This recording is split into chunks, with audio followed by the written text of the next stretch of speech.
Welcome everybody to this presentation on brain spotting. I'm so glad that you joined us, and I will have people hopping along here onto the call. I am so excited to share this information with you.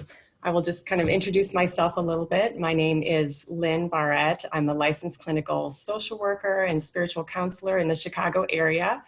I'm a certified brain spotting consultant. I've been doing brain spotting for over 4 years now and love it, and just want to talk about it as much as I can anytime I get a chance to. So thank you for your interest, and thank you for participating in our webinar today. You probably are all zoomed out, so I really definitely appreciate you being here today. And you probably also already know that if you have any questions, feel free to put them in the chat section anytime as we go through, and I'll stop every now and then to address those questions as we go. There's so much more information that I would love to share than what we have time for today, but we do have plenty of time for questions. So, so feel free to ask at any point. I wanted to share with you a little bit about how I got into brain spotting. I've been a therapist for, gosh, close to 15 years now, and I was a spiritual counselor before that for another 15 years before that. So I've been doing counseling and therapy for a while. And a few years ago, it was 4 years ago in January, I went to a continuing education demonstration, much like the one that we're doing today in the area. And I received a flyer from the National Association of Social Workers, Illinois chapter, that said it was free credits, and who doesn't love free credits? And it was in person, which I like to do most of mine online. So, but we need those in-person credits at least in our area. So I thought, well, let's try this out. And the flyer said something about brain spotting, and then it had mindfulness in there somewhere.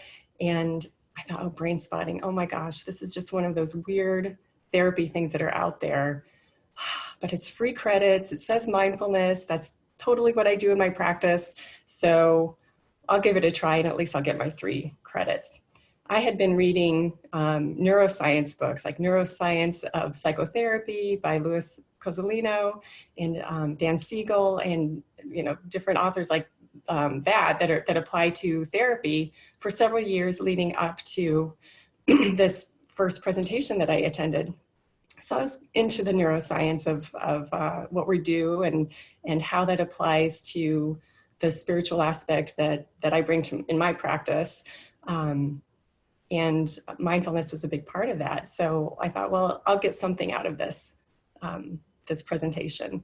And I went, and the neuroscience was fascinating to me, and it aligned with everything that I was picking up on in the books that I was reading. And when the demonstration happened at the end, like we're going to have today, my jaw dropped just watching the process of someone being brain spotted. And the things that were coming up for her and coming through for her were fantastic. And it's like, oh my gosh, this is everything I want for my clients in my practice. I will tell them, hey, go journal. Let's try to pull some of that energy, some of that subconscious stuff up. And, maybe they will go home and journal, maybe they won't, right? We'll have 3 sessions where they come back and say, yeah, I didn't quite get to that journaling.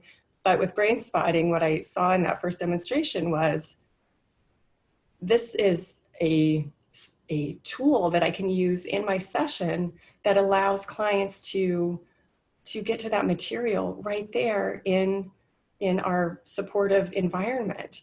And I was sold. And 2 weeks later, I was at my first training, and I have been in with both feet ever since. I'm not a big therapy technique bandwagon jumper, and brain spotting has been the best thing I ever ventured into as a therapist. I will say that. So anyway, let me make sure I got everything. So yeah, if you have questions, feel free to put it in the chat area. All right, I'm going to share my screen here. with our PowerPoint and get that started. Oops, wrong one. All right, so my name again is Lynn Barrette, and these slides are from the person who is my main trainer over the years in Brainspotting, Cherie Lindbergh, and she let me use these slides. They're proprietary through David Grand, who is the formulator of Brainspotting. So he kind of monitors where they go. So that's why I have Cherie's name here too. She's a Brainspotting trainer and consultant in Wisconsin. All right, so our objectives for today are to define the components of Brainspotting, understand the techniques, the three legs of Brainspotting, we call it, the inside window, outside window, and gaze spotting, which are the three ways we find what a brain spot is when we're working with our clients, and to understand the theories and practices of Brainspotting. Some of the resources that were used to create this webinar, but also kind of that back up what Brainspotting is all about, are David Grand's book, of course, Body Keeps the Score, Trauma Spectrum, and these are older books too. There's so much coming out all the time, and the more I learn about trauma-informed therapy techniques and internal family systems and different modalities, the more I see the value of Brainspotting and incorporating Brainspotting into all sorts of different things that I do with my clients. So one of the mottos of Brainspotting is where you look affects how you feel. And that has to do with eye position, and what that eye position is accessing on the inside. So we'll talk more about that as we go. So we're going to start with a little history of how Brainspotting got started. David Grand was a EMDR trainer, and that was his thing. He was very well known, as far as I know, in the EMDR community. And he was working with a client, and this story is in his book, and he has, of course, permission to share that. In 2003, he was working with a 16-year-old figure skater who couldn't master the triple toe loop. I am not a figure skater. I am not an ice skater of any sort. So a triple toe loop sounds incredibly difficult to me, but apparently that's a very basic move in ice skating, and she wasn't able to do it. So it's getting in the way of her competitions and her routines. So David was working with her, and he was using his finger, like sometimes in EMDR is done. He was using his finger to kind of just look and see what's there as they were working with EMDR. And as he was going across her field of vision, he saw her eye wobble, and then her eye froze there. And he just had this intuitive impulse to just hold his finger there instead of continuing to move it. And so then what happened next was that all sorts of uncovered material emerged from her that had not come out in the year of intensive treatment that they were working on. I believe he had been working with her twice a week for a year, for about an hour and a half each. And this material that was coming through from her, some family of origin issues and abuse, was coming up, and it had never come up before in all of their other times of working together. So he was impacted by the fact that this material, some of which they had worked on before and had been resolved, emerged in her process at a deeper level. The next day, she called him at practice, and because she had done her triple toe loop for the first time flawlessly, and she never had the problem again. And she was so excited about that they had really uncovered what they needed to in order to remove that block from her performance. So then David thought, well, this is interesting. So we were in this frozen eye position versus moving the eyes regularly And so he started doing this with his other clients to watch for the eye wobbles, to watch for those eye movements, and then he would hold his finger there and see what would happen. And he started practicing that with trying it out with his other clients. When he saw any eye reflex, he would hold his finger there directly in front of the client so the client could maintain their gaze right at that spot where their eyes moved. And his clients reported that the processing that happened when he would do that was deeper and more powerful than the other techniques that he'd been using. And some reported feeling the movement and the processing in the back of their head and really all over their bodies is how that can show up. Many of David's clients were therapists, so he taught this process to them, and he just said, this is worth looking into, let's try it out. So those therapists then tried it out with their clients and reported similar powerful processing experiences in their practices.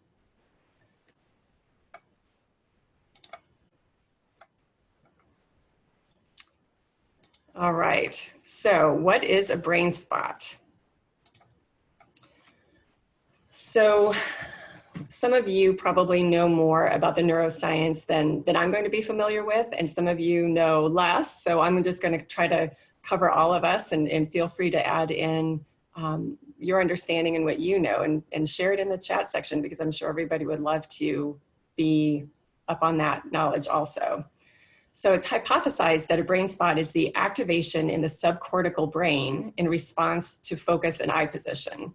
So what that means is that in that subcortical part of the brain, the midbrain to the brainstem, is where all that unconscious storage is of our experiences, of our traumas. And so what the brain spot does is that it is the place where that storage gets activated and pulled up from the subcortical brain. Brainspotting appears to bypass the neocortex to access that midbrain and the brainstem. So if you think of Dan Siegel's fist brain, if you hold your hand in a fist, I'm not sure if you can see my picture or not, but if you hold your hand in your fist with your thumb tucked inside, your thumb is that midbrain, your wrist and arm are the brainstem, and then your fingers moving over your thumb is the neocortex.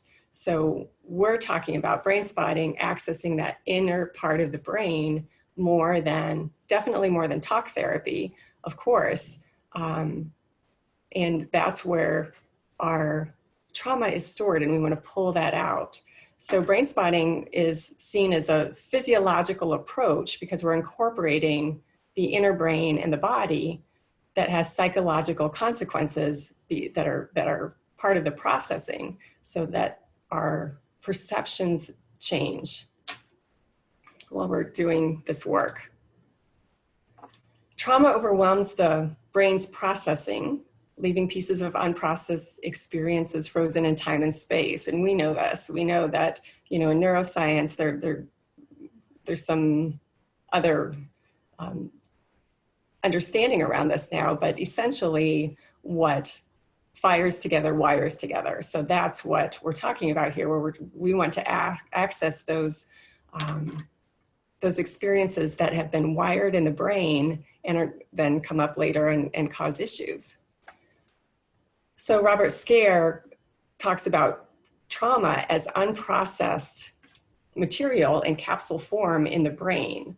And in brain spotting, at least as I'm explaining it to people, it's our storage, right? It's the wiring that got wired together during an experience, that it's in a capsule we can think of, but it's really wiring, right? It's really a network of neurons wired together to maintain the protection around the experience.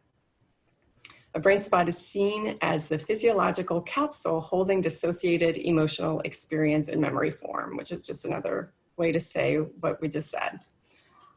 So in brain spotting, how we find eye positions are 3 different ways: outside window, inside window, and gaze spotting using the field of vision. We're going to go over each of these. An outside window, me as the therapist will observe, I as the therapist will observe the client's eyes while tracking across their field of vision, very slowly I'm watching my client's eyes and face and body and all the nonverbals that are happening. And then I will stop where I see the most reflexive responses. And that's called the outside window. Those reflexive responses are that subcortical touching, if you will, that happens when we're finding the eye position. Then once we find that position along the field of vision, the subcortical brain responds, and that's where all those reflexes come forward. And we wouldn't necessarily find that when we're doing talk therapy, because in talk therapy, we're maintaining our access to the rational mind, the neocortex, rather than going deeper. So what started out as brain spotting in general, David later called outside window, because he realized that brain spots can be located from the inside of the client too. So how he found this out was that he was doing his regular, he himself looking for the reflexes in the client and then stopping where David saw them. And there were times when his clients would go, yeah, you passed it, or you missed it, it's over here. Maybe David was on the left side and he needed to, and the client was saying, no, it's over here where my physical response, my physiological response to the topic that we're working on feels stronger in a different position than David was finding. So David realized, oh my gosh, it's possible that the client can find a better eye position by paying attention to what's happening in the body when they can. So that became known as inside window. So together, the therapist is still working to look at the nonverbals and the reflexes, but the client is participating in locating that eye position. Gaze spotting is what we do naturally. So brain spotting is harnessing what happens with our eyes and our brain and the processing that happens naturally. So when, if you've ever been just kind of spacing off, watching TV maybe, or even just sitting and all of a sudden you start thinking about something and you can't pull your gaze away. Somebody can call your name from right next to you and maybe you hear them, maybe you don't. Maybe you have to say, okay, but just a minute, I can't move my eyes away from here. That's the brain finding a place where it needs to process something. And if we just cooperate with that, the brain will be processing. We may not even have any idea of what it's processing, but there's something that needs to be processed in that moment that, the brain is doing naturally. So in brain spotting, we take that natural experience and use that with our clients. So you probably have seen with your clients, they'll be talking about an issue and they keep looking over in the same place. So with gaze spotting, what we do is we just notice that as therapists and say, hey, you know what? I don't know, you've been looking over in the same position. What if you just hold your eyes there and see what happens while you're talking? And so we're using that eye position again to let the client go deeper with whatever it is that they're processing. So it's a little bit less formal than inside window or outside window, but it's still using that neurobiology. It's still using that eye position to allow the client to go deeper. And I notice with my clients when we do this kind of just spontaneously during a session, their talk is more focused. And that's true with inside window and outside window as well. But their talking is more focused if they can hold their eye position in a certain place, not forced or not uncomfortably, but just naturally hold their eye position, just see what's there. Just hold your eyes there and see what's there. And their processing does go deeper. So right now, we're going to try this together just so that you can have an experience of what we're talking about. And then I'll answer some questions if you have any. So think about something that is agitating to you. So on a SUD scale, 0 to 10, 0 meaning no sensation, 10 meaning strongest ever. Think of a topic that falls around a 4 or 5. You know, just something, you know, like if we were able to drive around more right now, maybe it'd be somebody cutting you off rudely on the road or something, you know, just something that is mildly annoying. And then notice what kind of body sensations show up around that situation while you're thinking about it. Do you feel it in your gut? Do you feel it in your shoulders, your jaw? Anywhere else? Just notice that.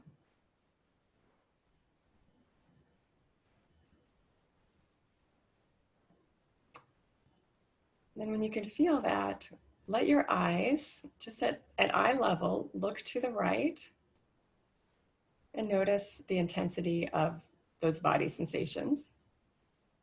And then slowly bring your eyes to the middle and see what the intensity is there. And then off to the left slowly.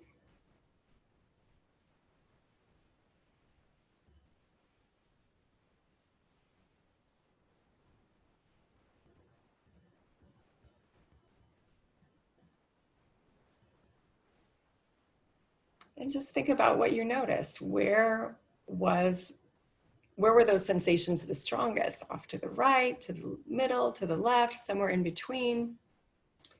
But that's what we're talking about. Hopefully you're able to do that. And sometimes, you know, especially when we're first learning brain spotting, it can take using a more activating topic in order to really feel those body sensations shift along that field of vision. But this is just to give you a little taste, and we'll do our demo later. All right, so let me see if we've got questions. I am not able to share the slides after the presentation, so I am very sorry about that. That's my thing that I've been told. So I don't have any handouts, but the recording will be available to you all. So you can watch it anytime. Okay, so brain spotting attempts to access the regulating capacities of the brain. So we have parts of our brain that we'll look at here actually that are involved in regulation of our mind-body system, of the vagus system. If you've done any work with Stephen Porges' material, the different areas of that vagus nerve and how it helps to regulate the whole mind-body system. And brain spotting is working on helping to retrain the mind-body system to be regulated in the midst of the dysregulation that those stored emotional experiences and those emotional blocks can bring. So a little bit of the neuroscience for you. Again, some of you may know this better than I do, and some of you not so much. So we'll just throw it out here and see what happens. So the agranular isocortex is the yellow part of the image on the screen. And the allocortex, which is the cortex around the limbic system, are both involved in regulation. They're both involved in, you know, helping the mind-body system be calm no matter what's going on. The granular isocortex, which is the green part, is our prefrontal cortex. It's our it's the top part of our prefrontal cortex, and it's our rational mind, it's our methodical brain, it's our executive functioning part of the brain. It's the part that we are working with in regular talk therapy. And so you can see that's a little part of the brain, and there's this whole other rest of the organ that's happening and that's going on that is more in charge of what's happening in the body, and we're not reaching that as well. We can in talk therapy, but it takes a long time, and it's not as efficient, and it's not as deep. So you can see, just to give you a little visual of how we're going a little bit deeper with brain spotting. So the superior colliculus are two little nodules on either side of the midbrain, superior colliculi, right? There we go.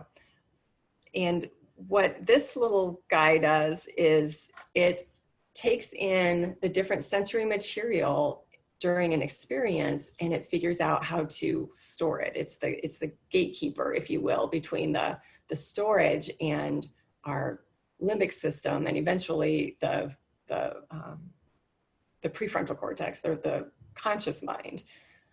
So there's 7 different layers to that, the superior colliculi. And the first one is, this is the best that we know in neuroscience right now, right? The first one is visual, the visual material. The second one is auditory. And the third one is tactile. So with brain spotting, we're using the eye position to access part of that storage gatekeeper. And we're using, with brain spotting, we have what's called bilateral sound. It's just sound, music that goes from one ear to the other in headphones. I think EMDR has something similar. But David has hand-panned, and there's another brain spotting therapist who has hand-panned some music and sounds, nature sounds, ocean, that kind of thing, with their hands, so it's not mechanical like a computer would do, but it's just this very gentle back and forth sound. And that's kind of the secondary piece of brain spotting, is the headphones with the sound going back and forth.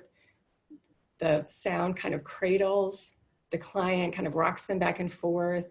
I always say it kind of pets the amygdala and just says, it's okay, you can be calm. We're going to be processing something that normally you may not like us to look at, but we're going to do that. And it just helps kind of soothe the amygdala as we're processing that deeper material. It's very relaxing. Everybody loves the music, the bilateral sounds. And then we're touching in with the client's tactile sense by addressing, okay, here's the topic we're starting with. As we're talking about it, how does that feel in your body as you talk about that? What kind of body sensations are coming up as you are thinking about the situation that we're about to work on? So we're using all 3 of those first layers of that superior colliculus, and it allows that deeper processing of material that is stored in the mind-body system. The eye is here too, and this isn't on any of my slides specifically, but our eyes are made up of brain cells. This was so exciting to me when I first heard about this. It's just fascinating. You know, our eyes are created while the brainstem is being created as a fetus. So the eye is actually made of brain cells, not regular organ cells. And what happens in the eye is that there's a lot of processing that happens in our eyes before the material gets to the brain. So, you know, so if I'm walking across the street and I see a bus coming at me really fast, my eyes are going to catch that and send that information quickly to my midbrain so that I get the heck out of the way. It's, you know, if I'm learning something in a class, my eyes will take that information and let it process in my prefrontal cortex for a while. And yeah, it's going to other places too, but that's primarily going, it doesn't need me to act fast. So it's going to go to different parts of the brain. So there's a lot of processing that happens in the eyes, even for people who are blind. This isn't about what we're seeing. This is about our eye position and what our eyes are taking in, not necessarily what we're seeing per se. Fascinating stuff. Okay, so the second part of brain spotting, so we talked about kind of the neurobiology of brain spotting, but the second part is the dual attunement, which combines the relationship with that neurobiology of finding the eye position. And Dan Siegel talks about this a lot, that interpersonal neurobiology, where the presence of another affects our own inner goings on.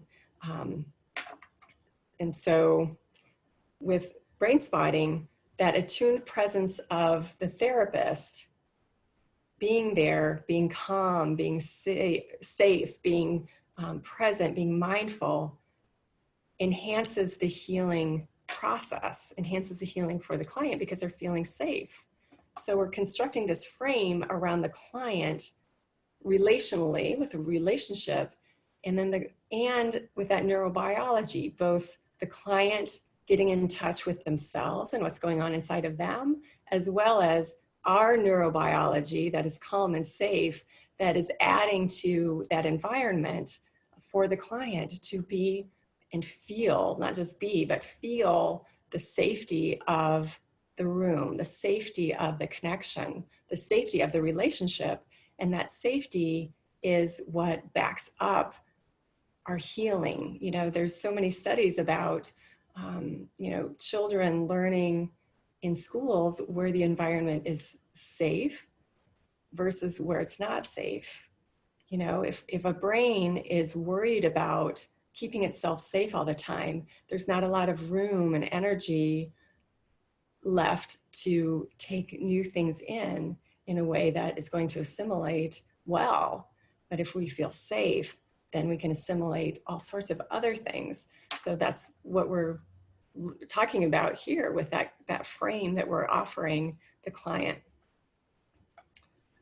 So yeah, our framework that we are presenting and holding, that we're holding the space for our client, then they're able to go deeper than they would if they're journaling on their own to a certain extent. And it expands the client's ability to handle things that are coming up that maybe they couldn't if that safe environment wasn't there.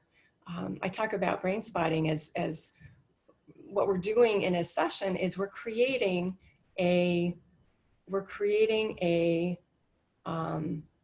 artificial trigger, but we're with that brain spot, touching in with, here's what I want to work on, here's my eye position, here's what's going on in my body, and we're triggering that information to come up in a gentle, safe way. And the brain, the mind-body system, will 98% of the time bring up what it can handle. And there are ways, you know, I know a lot of times when I'm doing this presentation, people get concerned about flooding and overwhelm and all of that. And there's ways in brain spotting there's lots of techniques in brain spotting that we're not going to talk about today, but that allows me as the therapist to, you know, to kind of turn down the volume of that experience that the client is having. There's different ways we can do resourcing, and, you know, if a client is starting to feel overwhelmed, then we can, you know, there's lots of other things that we can do to say, okay, let's move back, let's focus on something else while still witnessing that overwhelm. But let's go over here to your resource spot, or let's go into your body to that calm place in your body and hang out there for a little while. And, you know, because we're helping, remember, we're retraining that regulation. So if the client reports feeling overwhelmed, then we can teach the client in that moment to regulate and let the mind-body system come back to a place of safety. But now they've seen what they've seen. They've seen that overwhelm, and they've seen that they can handle it, so next time that mind-body system will be able to handle a little bit more. And that's how our healing takes place. All right, so brain spotting strengthens that window of tolerance. So in brain spotting, we say that the client is the head of the comet, and the attuned therapist is in the tail of the comet. So as a therapist, brain spotting is a little bit different. We kind of turn our training on its head, because we're not there as the therapist to help problem solve. We're not, I mean, we can, but not during a brain spotting session. During a brain spotting session, we are there to hold the space. We are there to be attuned with the client as the client follows what's happening on the inside. And the beautiful thing about this is that my clients always, in brain spotting, always come to a point of understanding and awareness that I could never give them. And I'm a good therapist. I am a great therapist. But brain spotting makes me better because I stay out of the way and my client owns the experience that they're having. It's not just me giving them all these wonderful insights or tools or techniques or whatever. They're experiencing it and owning that healing experience, owning that, oh my gosh, I didn't know those things were connected. Now that makes sense. That experience, which, you know, maybe if they actually did their journaling, they would get to eventually, but brain spotting allows that to happen more efficiently than anything I have ever been able to do with my clients. So I love it. Okay. So as a therapist, we intervene as minimally as possible. I actually am wearing my bracelet. Again, I have no idea if you can see me or if it turns my camera off while the PowerPoint is on, but I have this, this silicone bracelet that says wait, W-A-I-T, why am I talking? And I have worn, actually I have several of these, but I've worn one of these for the last 4 years every day because it's a great reminder. In the beginning, it was a great reminder for me as a therapist that I know I want to jump in here, but if I just wait, the client is either going to come to that realization or their mind-body system is going to take them to something even better than what I am chomping at the bit to say in that moment. And over again, that waiting to talk has shown to be much better than jumping in and saying something. So when we do our debriefing at the end of a brain spotting session, that's when I can add more things. That's when I can say, hey, how, you know, if I would have jumped in with this, would that have been helpful or not helpful? And we can kind of process things at the end. But during it, we are just letting that mind-body system do what it knows how to do, which is heal itself. And brain spotting backs that up. So despite the neurobiological imperative of brain spotting, it's still a very relational process. There's, I think, chapter 6 in David Grann's book on brain spotting. The chapter is called self-spotting. And I do this all the time with myself. I will, you know, take my pointer that we use to find the eye position, and I will, you know, get in touch with whatever's coming up for me and find where it's in my body and hold my own eye position with my pointer. And it's great. I can do some good processing that way.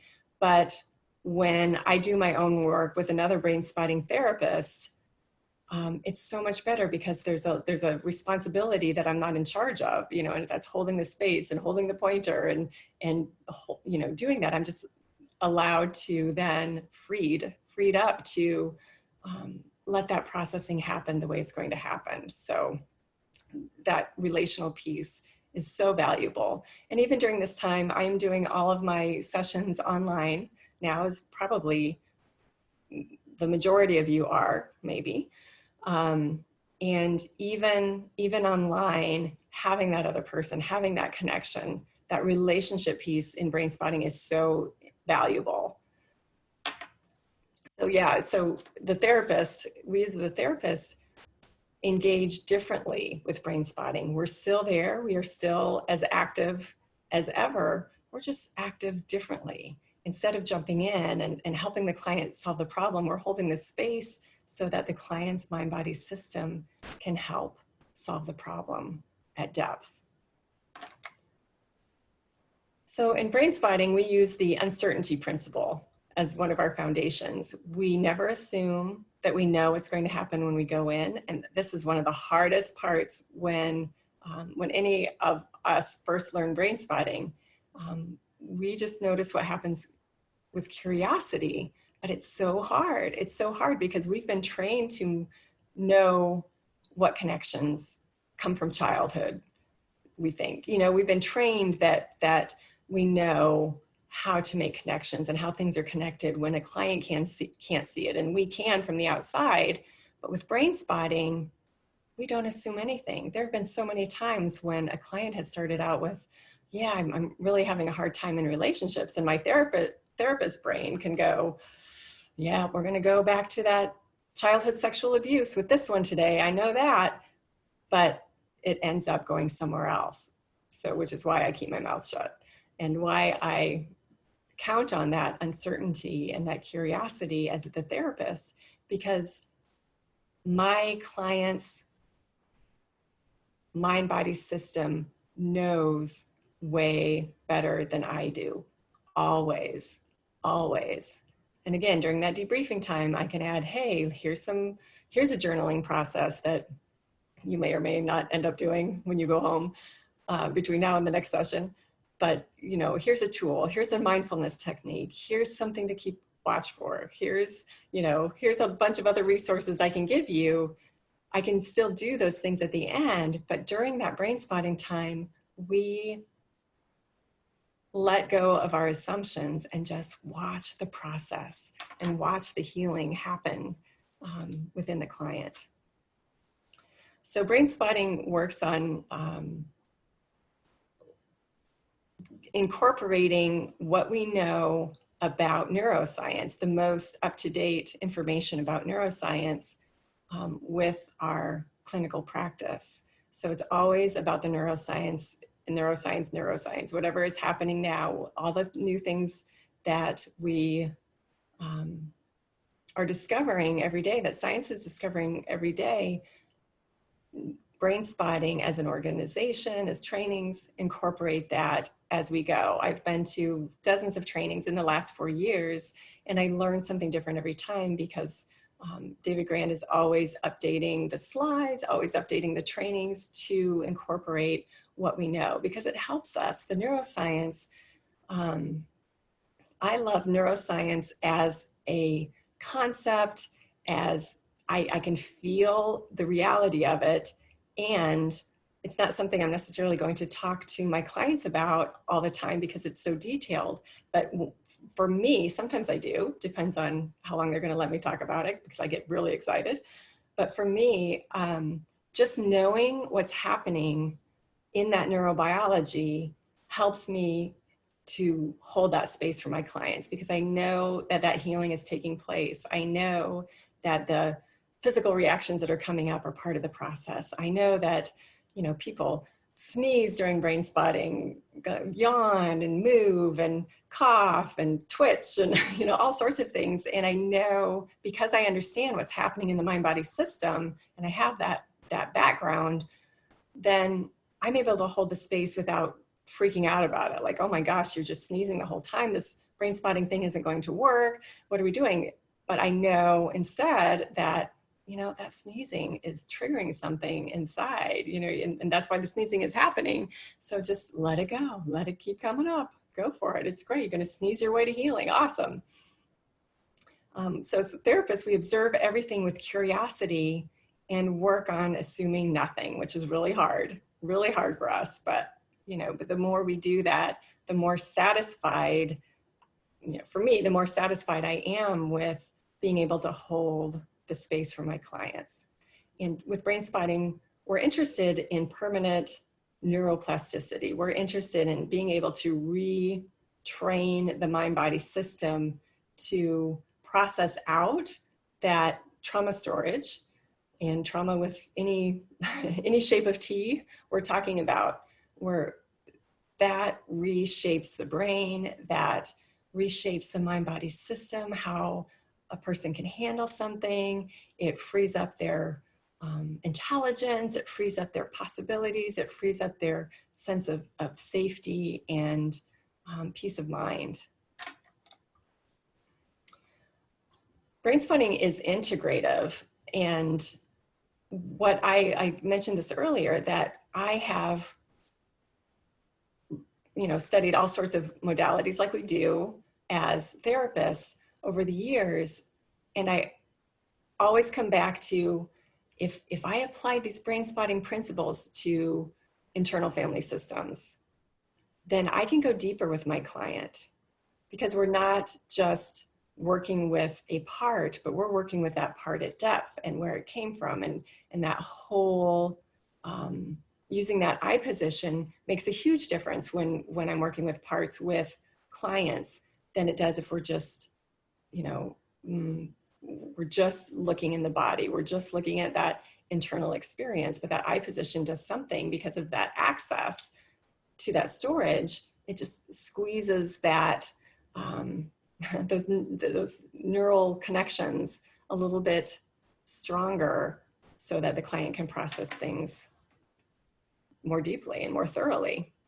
And David Grand is so great. He is a really humble and service-oriented person. And he tells us all the time, don't be arrogant about brain spotting. Don't be so attached to it that you're not going to be able to keep up with the changes. Brain spotting could look completely different in 6 months. You know, brain spotting can be, you know, different because of the science. We understand something that we didn't understand before, and it changes everything. So we are going to always keep up with that because it's about the healing. It's not about the tool. But what I love about brain spotting and the tool is that it does integrate that mind-body connection. And if you do any kind of energy work in your practice, this fits right in. It's the physical physical representation of what's happening at that energetic level, and it just melds so beautifully. There are probably more than 10,000 therapists trained in brain spotting. With the pandemic that's happening, David Grand has opened up the trainings to be online. He kind of resisted that for a while because that in-person experience of, you know, we're going to do a demo today, but in a full brain spotting training, there's lecture and questions and answers and kind of learning about that neuroscience for part of the day. And then another part of the day are dyads where the trainees are practicing brain spotting, practicing being the therapist, practicing being the client. And so there's something about that in-person experience that's wonderful. Just like in-person for some of our clients is better than doing therapy online, but we do what we have to do, right? So those in-person trainings are awesome, but I've been to a couple now online in the last few months that are just as powerful. And we get to do our demo today online, so you can kind of see how that works as well. But the trainings have opened up, so I know we have more than 10,000 therapists, and we have about 30 trainers internationally too. So we've got a great community. So we have covered inside window, outside window, gaze spotting, the uncertainty principle, the dual attunement frame that we provide in that relationship with our clients, the brain body based relational therapy, and that brain spotting aligns science with our clinical practice, and that our goal in brain spotting is to engage the regulatory parts of the brain associated with regulation so that it can help retrain those dysregulated parts to regulate. So it's an awesome time for questions now. If you have any.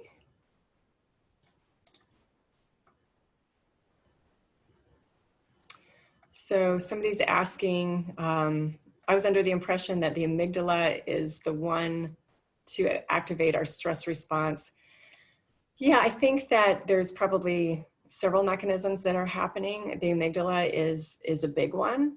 So, you know, I was talking about how I talk with my clients when we're using the music, that the music, one of the things that the music is doing, it's accessing the material. It's moving from one ear to the other. So it has that bilateral processing in the brain that's going on. And then it's also helping to kind of soothe the amygdala so that we can work on things. That amygdala is there to protect us from pain, right? One of the things. And So when we're processing something, you know, if we're journaling or if we're just talking about it, there's part of that amygdala, there's part of our mind-body system that is designed to protect us from thinking about that or feeling it. So we want that amygdala to be soothed a little bit so that it will better allow that material to come forward. All right, hopefully that kind of answered your question. And I don't see any other questions right now. So why don't we do this? Why don't we go ahead and feel free to continue to put your questions there, but why don't we go ahead and take a 10-minute break, and then we will do our demo. And I have a volunteer, Bonnie, so she will come up with us in about 10 minutes and we'll do our demonstration.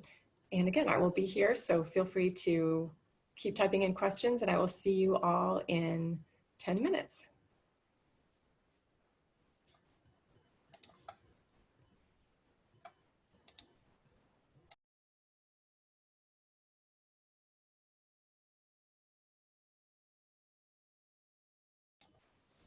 All right, so we had a couple questions during break.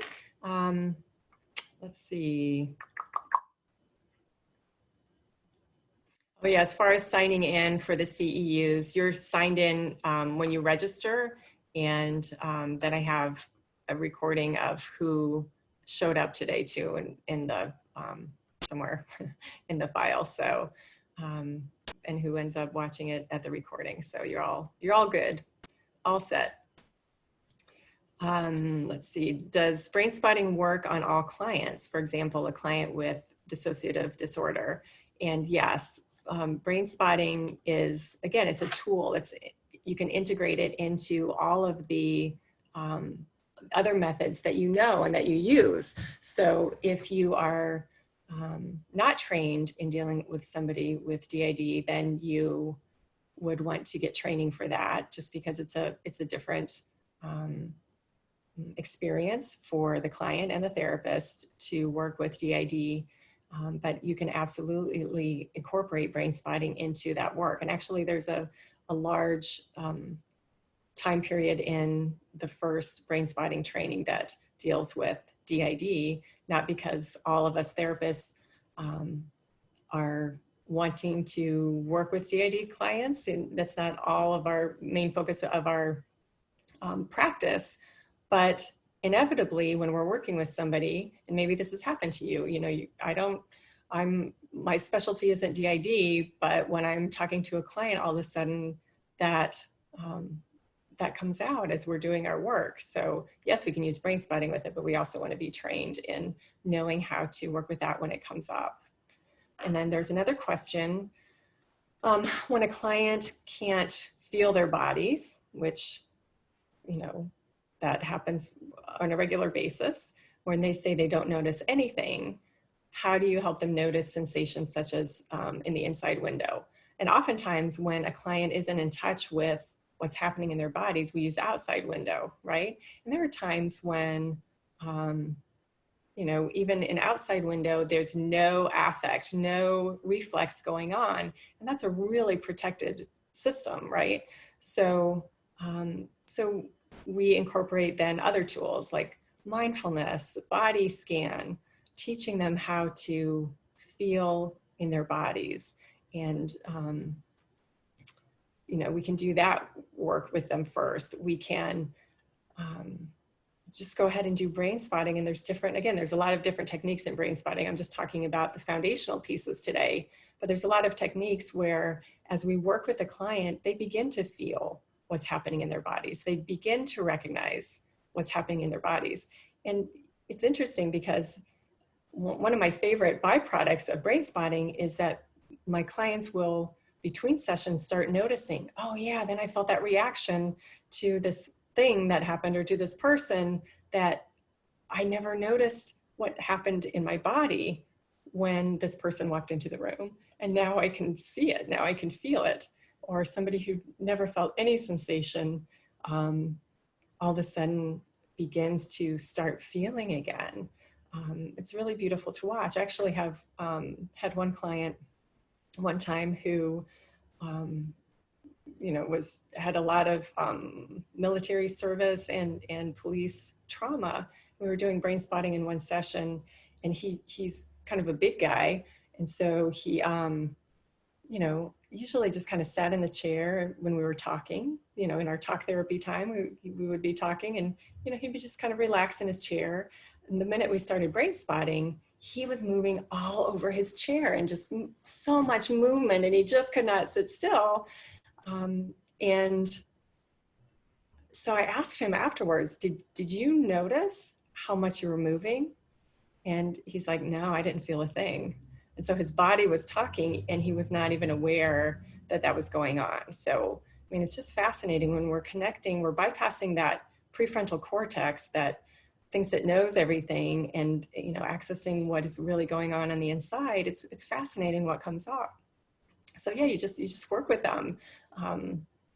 Yeah, and again, there's some techniques I don't want to get into, but you know, that help kind of narrow the entryway and just enough to be able to squeeze through and allow the client to feel something, you know, and otherwise it's just practice, right? Their practice on their end, and you know, us practicing our techniques. Can you please compare and contrast brain spotting versus EMDR? I am not trained in EMDR. It just has never resonated with me as a tool. And again, I'm not really, you know, I haven't really been a bandwagon jumper as far as, not that EMDR is a bandwagon, mind you, but I'm really picky, let me put it that way. And EMDR, my supervisor, while I was working towards my license, is trained in EMDR. So I heard a lot from him, and I would send people to him, but it just wasn't anything that called to me to be trained in. So with that said, what I have heard from my colleagues who do both brain spotting and EMDR, and what I have heard from my clients who have done EMDR and then do brain spotting, they're very similar responses. So in EMDR, that eye movement is rapid, right? So in my untrained in EMDR perception, what I like EMDR for is slicing smaller pieces of trauma off, because brain spotting goes really deep. And if somebody's not ready to, actually I have a couple of clients who were on my mind throughout my whole first brain spotting training, because they are my most protected people, you know, protected within themselves, the most complex trauma. And they, to this day, will not do brain spotting, you know, but they're open to EMDR. So, you know, it's just a little bit like it's slicing off, you know, if I think of like deli meat or something, you know, slicing off those chunks in pieces that are manageable, and then the deeper work later can happen. But from both therapists and clients, I've heard brain spotting allows me to go deeper, because if your eyes are moving around all the time and you're trying to process something, there's no, you know, there's no allowing for that calm and deeper experience, even though people can go very deep with EMDR, right? But that focus eye position, like meditation, allows that deeper experience of oneself. But EMDR is still a very valuable tool. I still recommend EMDR to people. Let me know if you have any more specific questions about that, but that's probably what I have to say about that as far as not being trained in EMDR. How do you maneuver around chronic migraine sufferers or TBI, traumatic brain injury? So we let the client be the leader as brain spotting therapists. So I have clients with TBI and migraines. Brain spotting is pretty applicable to whatever a client has going on. And we, as the therapists, are responsible for following our client's lead. So with TBI, I actually had a client who had a lot of car accidents, and one of them broke her nose and she wasn't able to smell anymore. So we said, well, let's just do brain spotting on that experience and see what happens. You know, I didn't know, was it, you know, I would never say that brain spotting is going to cure some physical thing going on, but it's so interesting to see what happens. So we did brain spotting on that car accident, and she could smell immediately after that. And she texted me all week, oh my gosh, I can smell coffee. Oh my gosh, I can smell my garbage. Oh my gosh. And she was just talking about, you know, I went by Starbucks and I could smell it from my car. And it was the first time in, I think, 14 years or something that she was able to smell anything. So that emotional storage, you know, and there's some studies out there right now that are looking more into how trauma causes inflammation. And so for processing the trauma, wouldn't that affect the inflammation? And if we're reducing inflammation, what can be healed if we're doing that? So again, theories right now, but it makes sense, you know, as far as that line of progression goes in healing.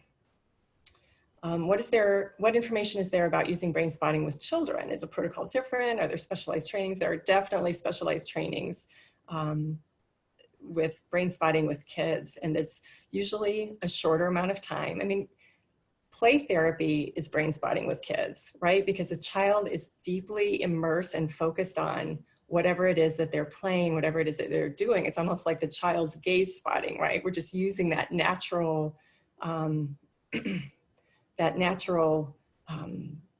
thing, that process that happens when a child is playing, and we use that with brain spotting. And, you know, it's a little more directive than play therapy. But yeah, there's lots of different techniques that I'm not trained with brain spotting with kids, but there are lots of trainings out there that incorporate that eye position. Maybe not with the pointer. I haven't even introduced you to my pointer yet, but we can use a pointer with kids. You know, a lot of times when I do work with kids with brain spotting, I will have them draw a picture of what it is that we're working on and tape that to the tip of my pointer as we're finding that eye position, because it just, that visual reminder of what, it just gives them something more interesting to look at in the pointer. Sometimes I'll do that with adults too. All right, who's a good trainer in that area? Martha Jacoby, lives in New York, and she is doing online trainings with brain spotting with kids. There's also a Facebook group for brain spotting with kids. There's Facebook groups for lots of different brain spotting, but you have to have gone through a training to access those because of the you know, privacy and the specific topics that are covered in that. But Martha Jacoby is a great trainer who does our brain spotting with kids trainings.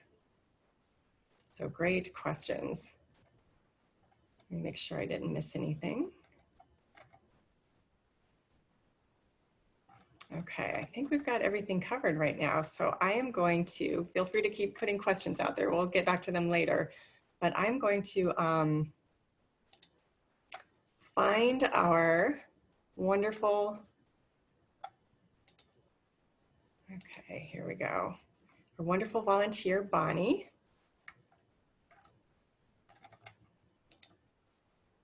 All right, Bonnie, if you would unmute yourself and turn on your video. I'm going to stop sharing my screen here.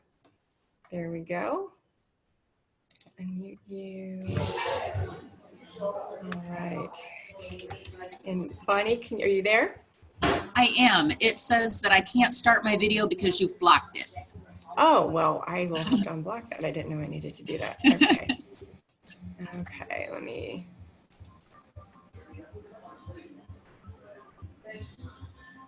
All right. Why will it not let me do? Oh no, we got to make sure you get your camera up here.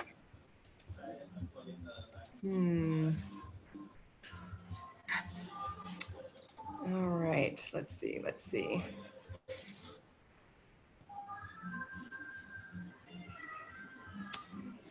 All right, allow panelists to start video. There we go. Now try it, see if it will let you do that. There we go.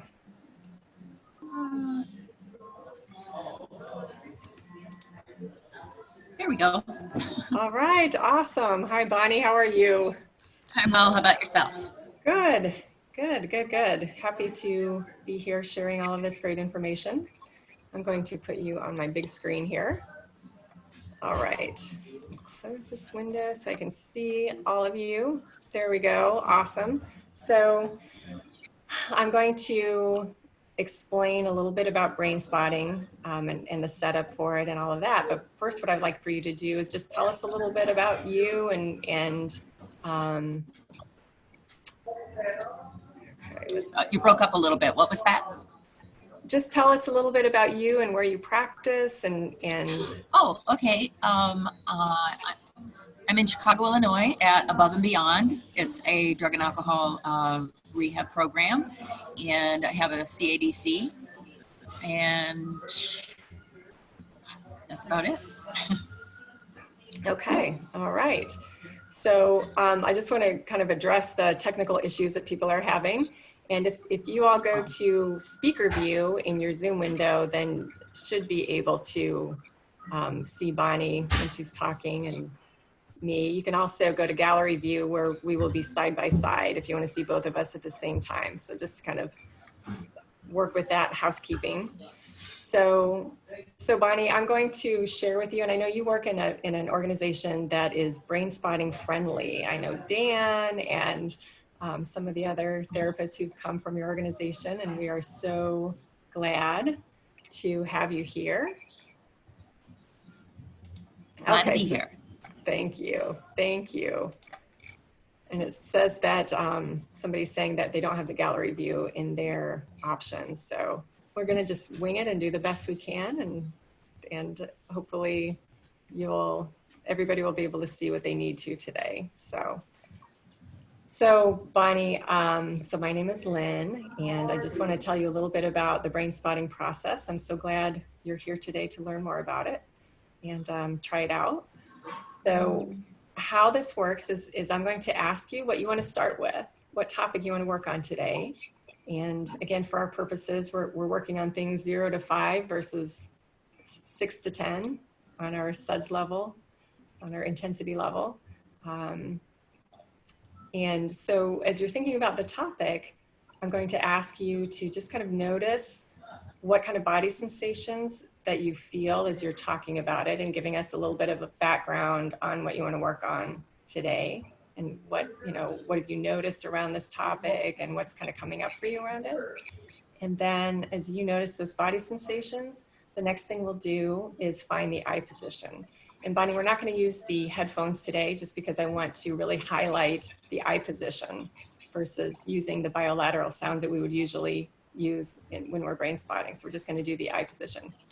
So I've got my old-fashioned extendable teacher pointer here, and you're going to watch those sensations on the inside, and I'm going to move the pointer across your field of vision, and you're just going to kind of notice where those body sensations feel the strongest. We're going to go on that x-axis back and forth first, and then we'll go up and down on the y-axis. Never thought we would use those concepts again, did we? And we'll just kind of hone that eye position, and then I'm going to park my pointer wherever we find, and then you just watch on the inside. I'll be holding the space for you. I'll be right here for you.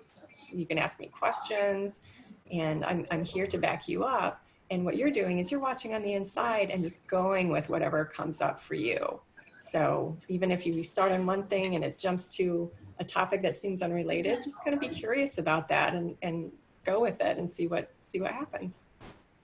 And I'm here with you the whole time. Sound good? Sounds good. All right. Do you have any questions?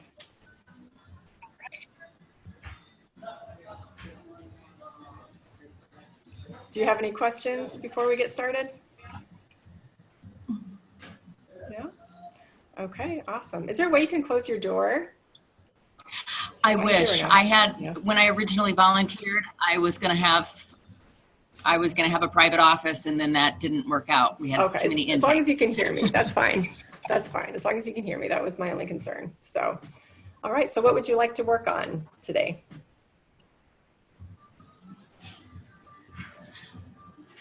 What would you like to work on sorry, today? What did you say?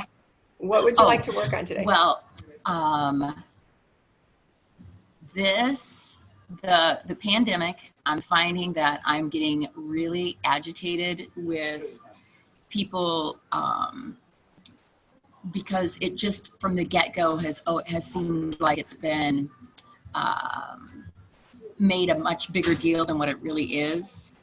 Almost like they're wanting to scare us so they can force us into mandatory vaccinations or something. And so, what else? Yeah, go ahead.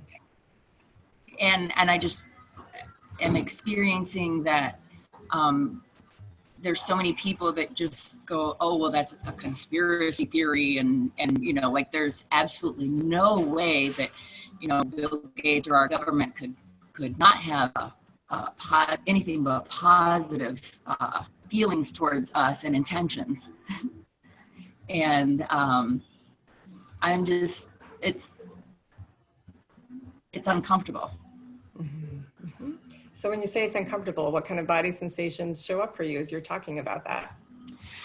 I can feel tingling in my face. Okay. Mm-hmm. And then a little bit of movement in my stomach. Okay. All right. But it's mostly the tingling right in this area. Okay. All right. So 0 to 10, how strong would you say that tingling is? Or your scale stomach? Of 1 to, from my stomach? Either one. The stomach's probably like a 3 or 4 on a scale of 1 to 10. Mm-hmm. And then the tingling on my face is probably more like a 6 or 7. Okay. All right. So what we're going to do now is find the eye position where that feels the strongest for you. So, and either way, feels the strongest, yeah. Okay. All right. So you can just kind of notice that and see, and it might be as the pointer's going across, the stomach starts to become stronger, but just kind of notice what's happening, and we'll stop where whatever sensation you want to go with feels the strongest as you're noticing that. So on the computer, and this is such a wonderful demonstration for using technology right now that we're having, you know, as we're having to do that, you know, it looks like maybe if I hold the pointer higher, that's going to be closer to your main field of vision. Yes? Okay. So just kind of notice those sensations in your cheeks and jaw and stomach, and just see. It's going to kind of move it across slowly.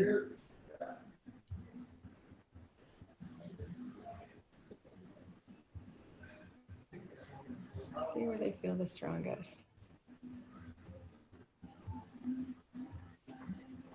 All right, anywhere along there? It felt the strongest, all of this, wait, where's my finger? All of this portion was stronger, but especially like right in here, right there. Okay, about right there. Yeah, I don't know if anybody noticed, but when we went across here the first time, your eyes squinted just a little bit, like not all the way, but just a little bit. So I just want to point out the nonverbals that I was noticing while we were doing that. All right, so I'm going to go down a little bit. There's not a lot of room on the screen for me to go up, but I'm going to go down a little bit just to see if it makes any difference. Okay. Is that getting stronger? Not as strong? Stronger. Stronger, okay. So I'm going to keep going down.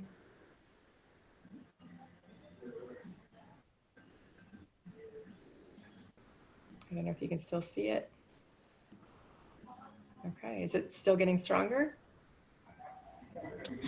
Yeah, I think it was stronger towards the middle, about good. Even with your neck, right about there, yeah. Right about there, okay. So I'm gonna park my pointer here. Let me know if it needs to go left or right, up or down. Maybe up just a little bit. Mm-hmm. Yeah. Yeah. Right there? Okay. In there. Okay. If that's not right, let me know. Is that okay? Yeah, that's where it's strongest, yeah. Okay. So now just let your eyes rest on that tip of the pointer, but let your attention be on the inside and just see what's coming up around that.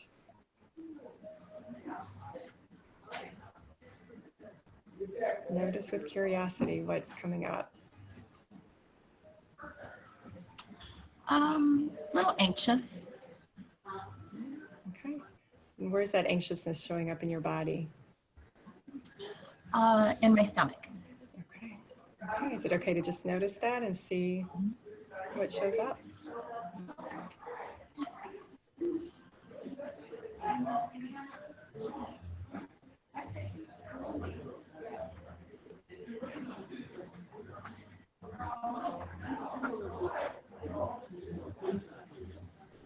And if it helps to talk it through, you're welcome to do that. If it's processing better, just watching on the inside, that's fine too.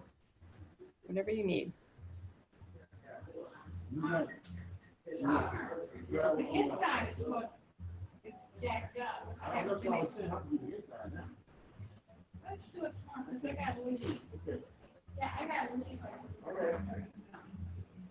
It feels pretty strong, but I don't know how to put words to it or anything.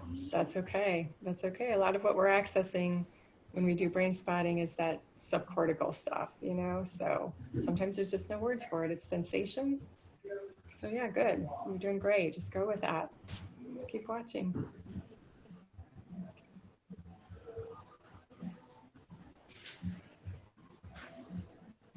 Yeah, it's almost like the tingling part is almost like I'm flushing, but just down here rather than, you know, you normally flush up here. I feel like I'm flushing down here. It doesn't look like I'm flushing. It just feels like I am. Yeah, good noticing. Is it okay to keep watching that? Yeah. We have lots of time, so there's no hurry. Just let your mind-body system show you whatever it needs to through the sensations or anything else that comes up. It's great.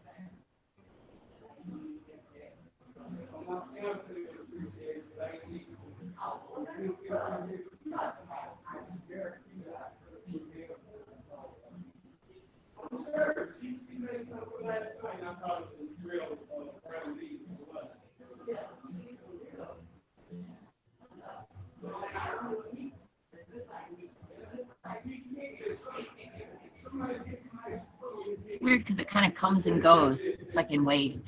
Mm-hmm. Yeah, exactly. Good noticing. Good noticing. Where's that at right now? Like it'll get better, and I think, oh, it's going away, but then it starts coming back again. You know. Mm-hmm. Mm-hmm. That's good. Good noticing. Is it okay to keep watching? Mm-hmm. Okay, good.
It's actually kind of tiring for some reason.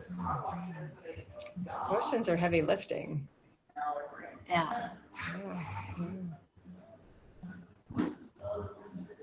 What are you noticing with that tiredness? Like,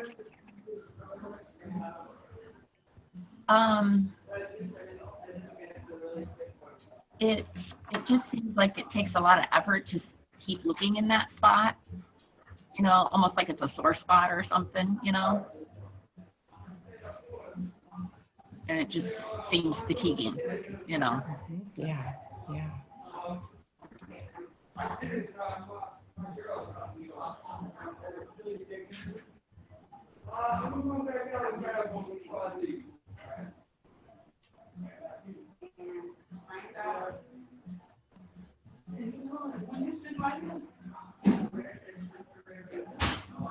Why?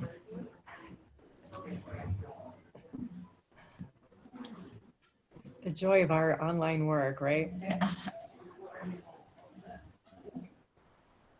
How's your stomach? Where is that at right now? Same, kind of uncomfortable, but you know, not bad.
What are you noticing right now? What's that? What are you noticing right now?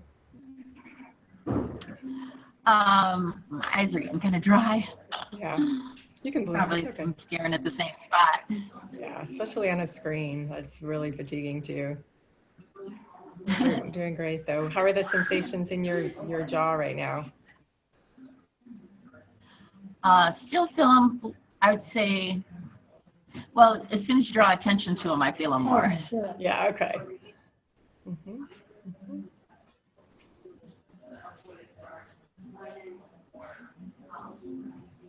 Is it okay to keep noticing? You know, if you want to even check in with where you started and, you know, what you were talking about when we first started, about the fear mongering and all of that, what shows up for you when you touch in with that?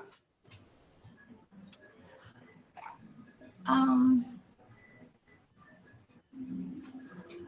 don't know, because I don't know that there's really a solution, you know what I mean? So it's just kind of, it is what it is, I feel like. So I'm not sure. So when you say it is what it is, what shows up in your body?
eyelids feel really heavy. I don't know if that's because I'm tired or if this is tiring. I'm not It's sure. probably maybe both. Yeah, Maybe yeah. both, yeah. Our emotional processing is really deep work, right? It's more physical than we can measure right now. And if you want Right. to, your brain knows where this eye position is. So if you want to close your eyes, and in brain spotting, we call that shades down, right? Shades up, eyes open, shades down, eyes closed, and just see what shows up as you close your eyes.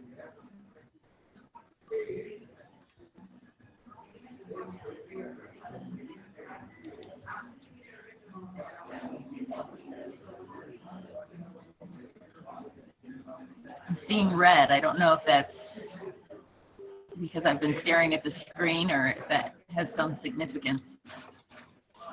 Just kind of notice the red and see what shows up. Notice it with curiosity.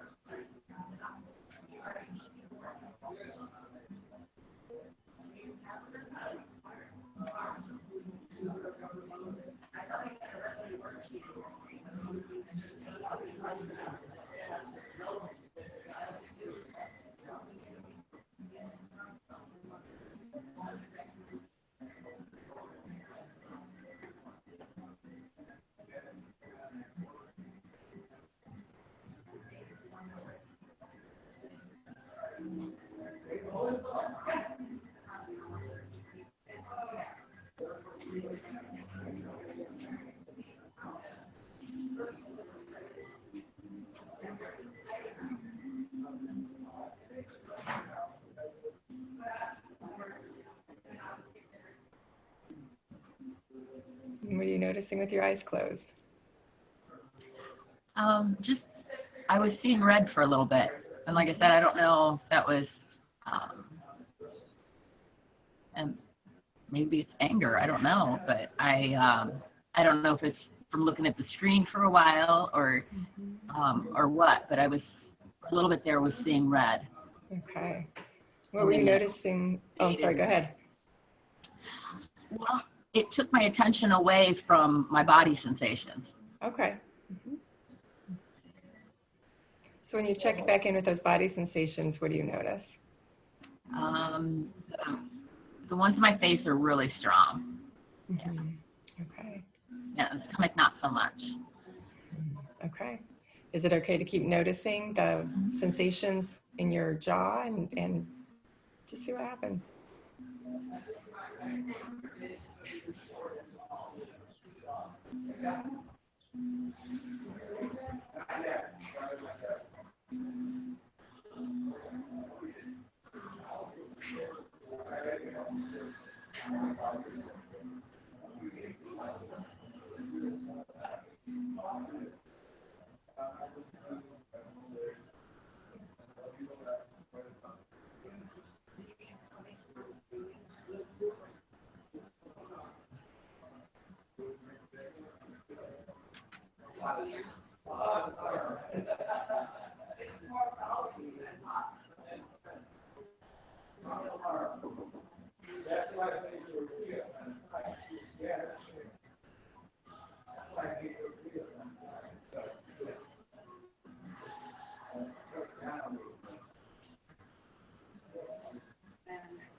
there's definitely some kind of processing or something going on because I'm really getting tired. Yeah. But I can't really put my finger on like what or how, you know.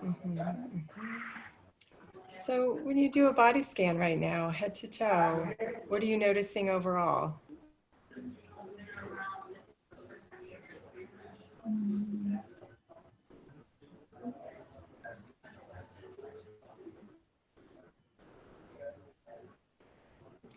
Really, the only thing is this sensation right here. Okay. That's really all I'm noticing. A little bit of a kink in my neck because I'm holding my head funny. Right, sure. But yeah, just that sensation in my cheek. And it's okay if there's not, but are there any other thoughts or images that seem related or unrelated that are coming up as you kind of hang out with those sensations in your jaw area? And it's okay if not. Yeah, not really.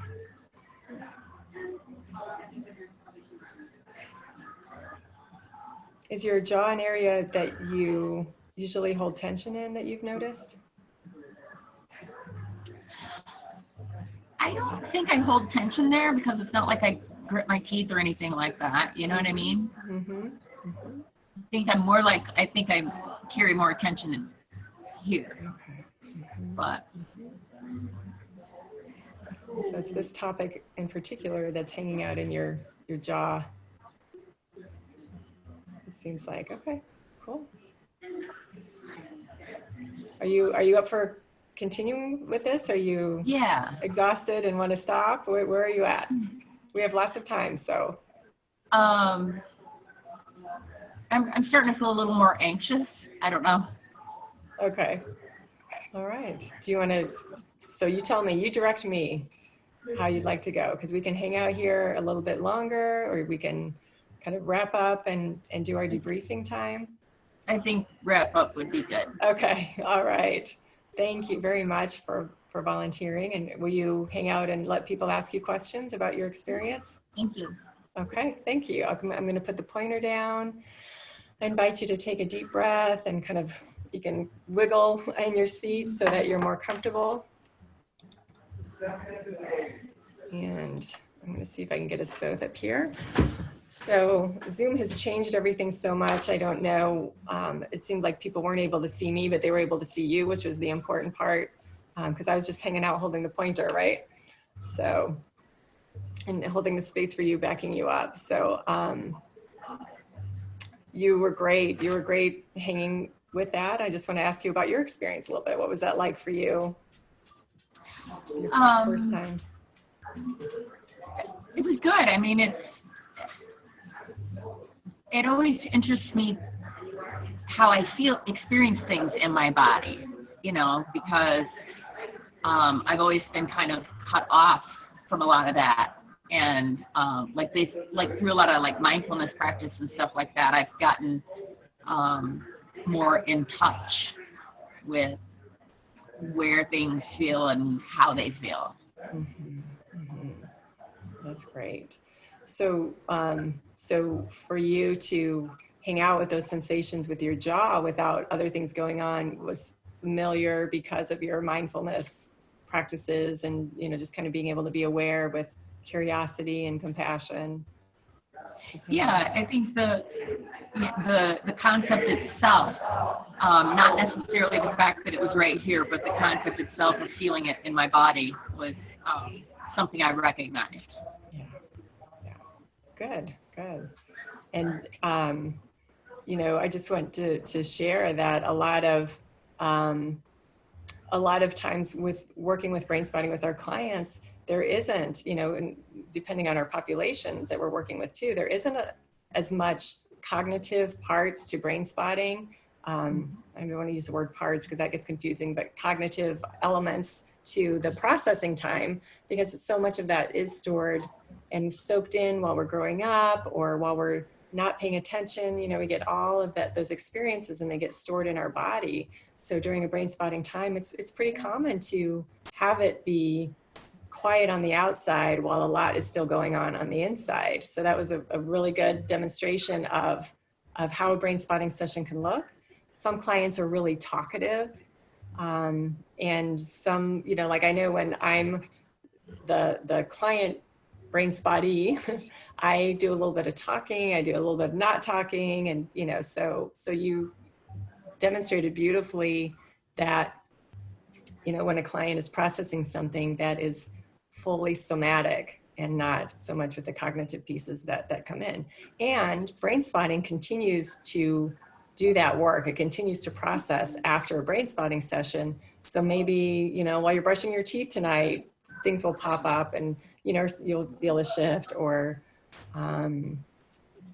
you know, other things that can happen are that, you know, clients will notice, oh, I didn't react to that like I used to, or yeah, it's still annoying, but it's not stressing me out, you know, as much as it did before. And, you know, we keep kind of working with those elements, but there's lots of different ways that processing can show up for people. And what I usually tell people too, because it was great that you were noticing how exhausting that is, because it can be very tiring. You know, if you've ever received a deep tissue massage, you know, that the massage therapist goes in and, you know, just kind of squeezes the toxins out of the body. When we're working with an emotional element, that emotional element has been maintained and sustained by electricity in the body. So it's really quite physical, and it has momentum, you know, even if the momentum is going around and around to maintain that neural system, it's still very physical. We just don't know how to measure that yet, right? So when we're going in there, we're kind of squeezing, like the massage therapist squeezes the toxins out of the muscle. We're going in there and kind of squeezing that storage. So it's still a lot of work. It's still a lot of physical work that's happening. And I usually tell people, you know, when they feel tired like that, you know, just make sure you have some time to rest. And Epsom salt baths are great after brain spotting. And, you know, just kind of be kind and gentle to yourself, because that it's detoxifying, right? So moving through that. So that was great. Are you up for questions from people? Okay. All right. So we have, let me get the chat open here. We'll do that one first. Yeah, and I'm very sorry that you all couldn't see what I was doing. I was sitting here holding my pointer right here and just holding the space. I was watching Bonnie, and I was, you know, just kind of tuning in, you know, watching the facial reflexes that were happening. I don't know if you were able to catch those while you were watching Bonnie. There were a lot of facial things, reflexes going on. You know, if you could discern those from our electronic modality here, you know, because sometimes the things freeze or whatever was on the screen, but there are a lot of facial reflexes too. But other than that, I was just sitting here being very attuned with Bonnie and being right there with her, you know, in the silence, in the talking together and all of that. So hopefully that's helpful. So Bonnie, a question for you is, do you feel different now about your original thought? Does it feel the same? What's different for you? I mean, the basic principle is the same, but I think I have a little bit more acceptance of it. Okay. Mm-hmm. Okay. And that's the regulation piece. Yeah. A little less irritation about it. Yeah. And that's our goal. That's wonderful. Thank you. That's wonderful. It's that being able to be regulated around the things that are uncomfortable for us is great, because then we can see better solutions, even if that solution is like, can't do anything about this. So, right. You know, I just do what I'm supposed to do my own thing and move with it. And if you have any other questions for Bonnie about her experience or about what I was doing, feel free to put it in the chat. So Bonnie, there's a question for you. Did you notice any of your facial or eye shifts? It seems like your right eye might twitch occasionally, but it's hard to tell with Zoom and the glitches that come up. I didn't notice but I've been told that I blink a lot and have some twitches. So. Okay. Yeah. And that's all part of the processing, right? We go in there and we squeeze all that stuff, you know, again, very much like massage therapy where they're, you know, squeezing my shoulder and my leg jerks a little bit. Right. So it's all connected. It's all connected. And the part of the question too is that maybe, or is that a normal thing for you, which you shared, or is it being on the screen, or is it brain spotting related, or maybe all of the above? Do you have any thoughts about that? It might have been heightened by the brain spotting, but yeah, I do that. Okay. All right. Let's see. Was it difficult to find the spot with the pointer? I didn't think so. I thought that was pretty clear. Okay. All right. Good. Went with where my body was feeling it and said up, down, left, right, or whatever until I felt it the strongest, and then that's where we kept it. Yeah. You seem to have a really good sense of that too. Yeah, It's interesting. Seemed pretty obvious for me. Okay. Good, good.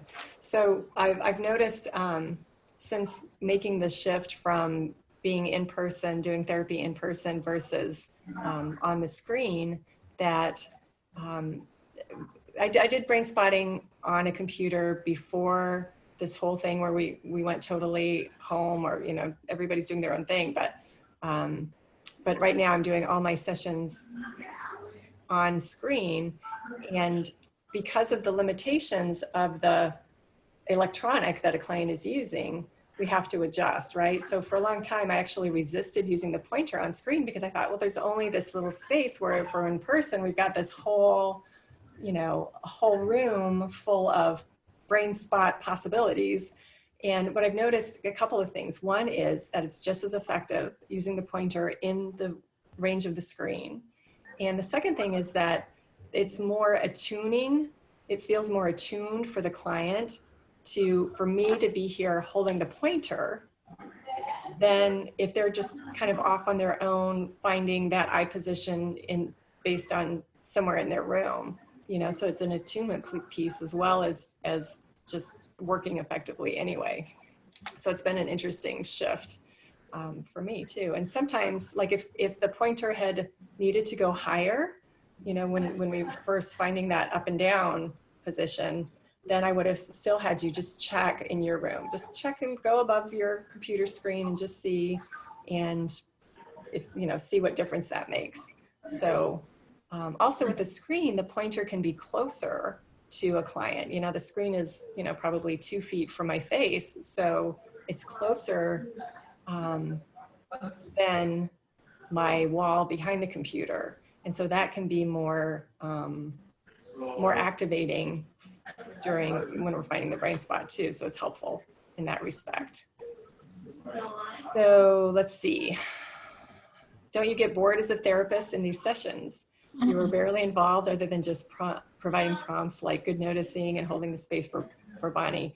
I don't get bored. Sometimes I get relaxed and sleepy because I'm so mindful with my client that I will get sleepy, but I don't get bored because I'm engaged watching the reflexes, you know. And it's hard to see on screen, but when a client is really processing something, you can tell, you know, when you look at somebody and you can tell they've got something, they're thinking about something, and it makes you want to say, what are you thinking about?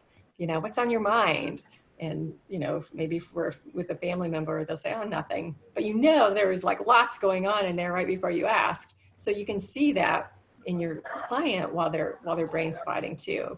A little bit online, we can see it's a little bit harder to gauge, but you just kind of get to know each individual client too, and their way of processing. So you know what's happening.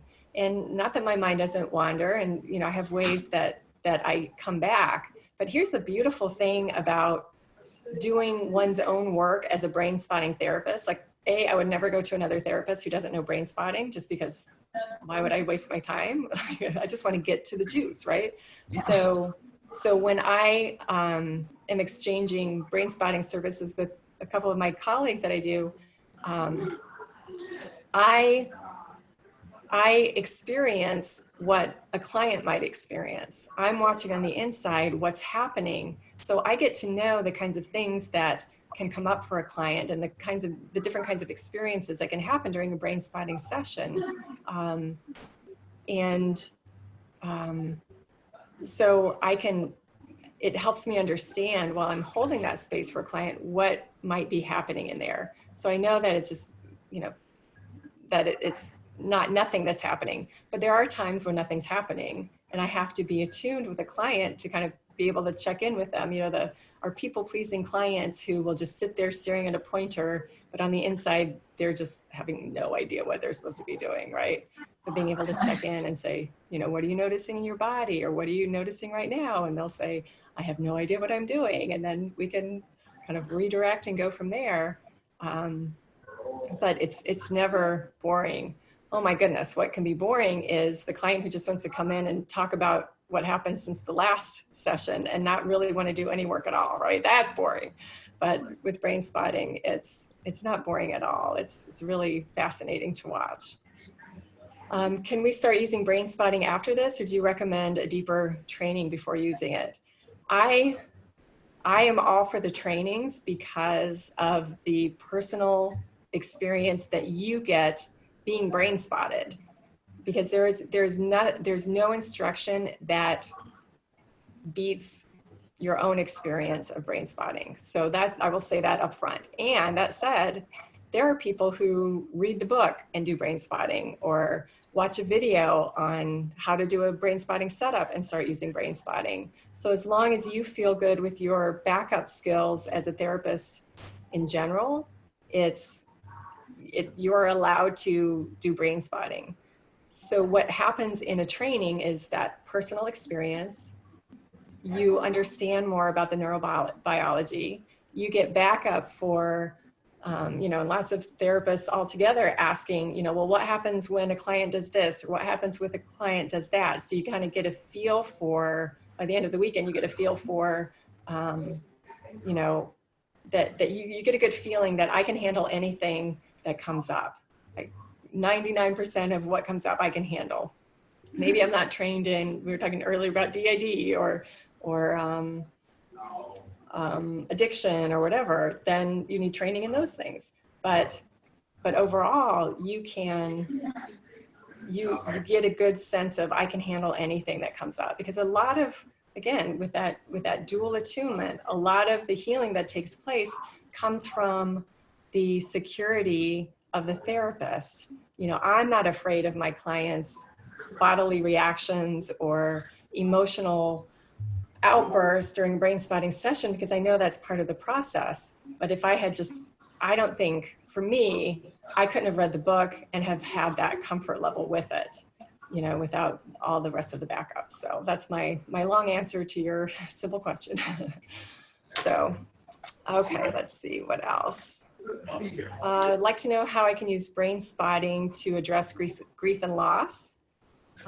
So any kind of emotional experience that a client is having, we can use brain spotting for, and sometimes there are other tools, like for grief and loss. I have a journaling process that I will work with clients in session if we have to, if they're not going to do it at home.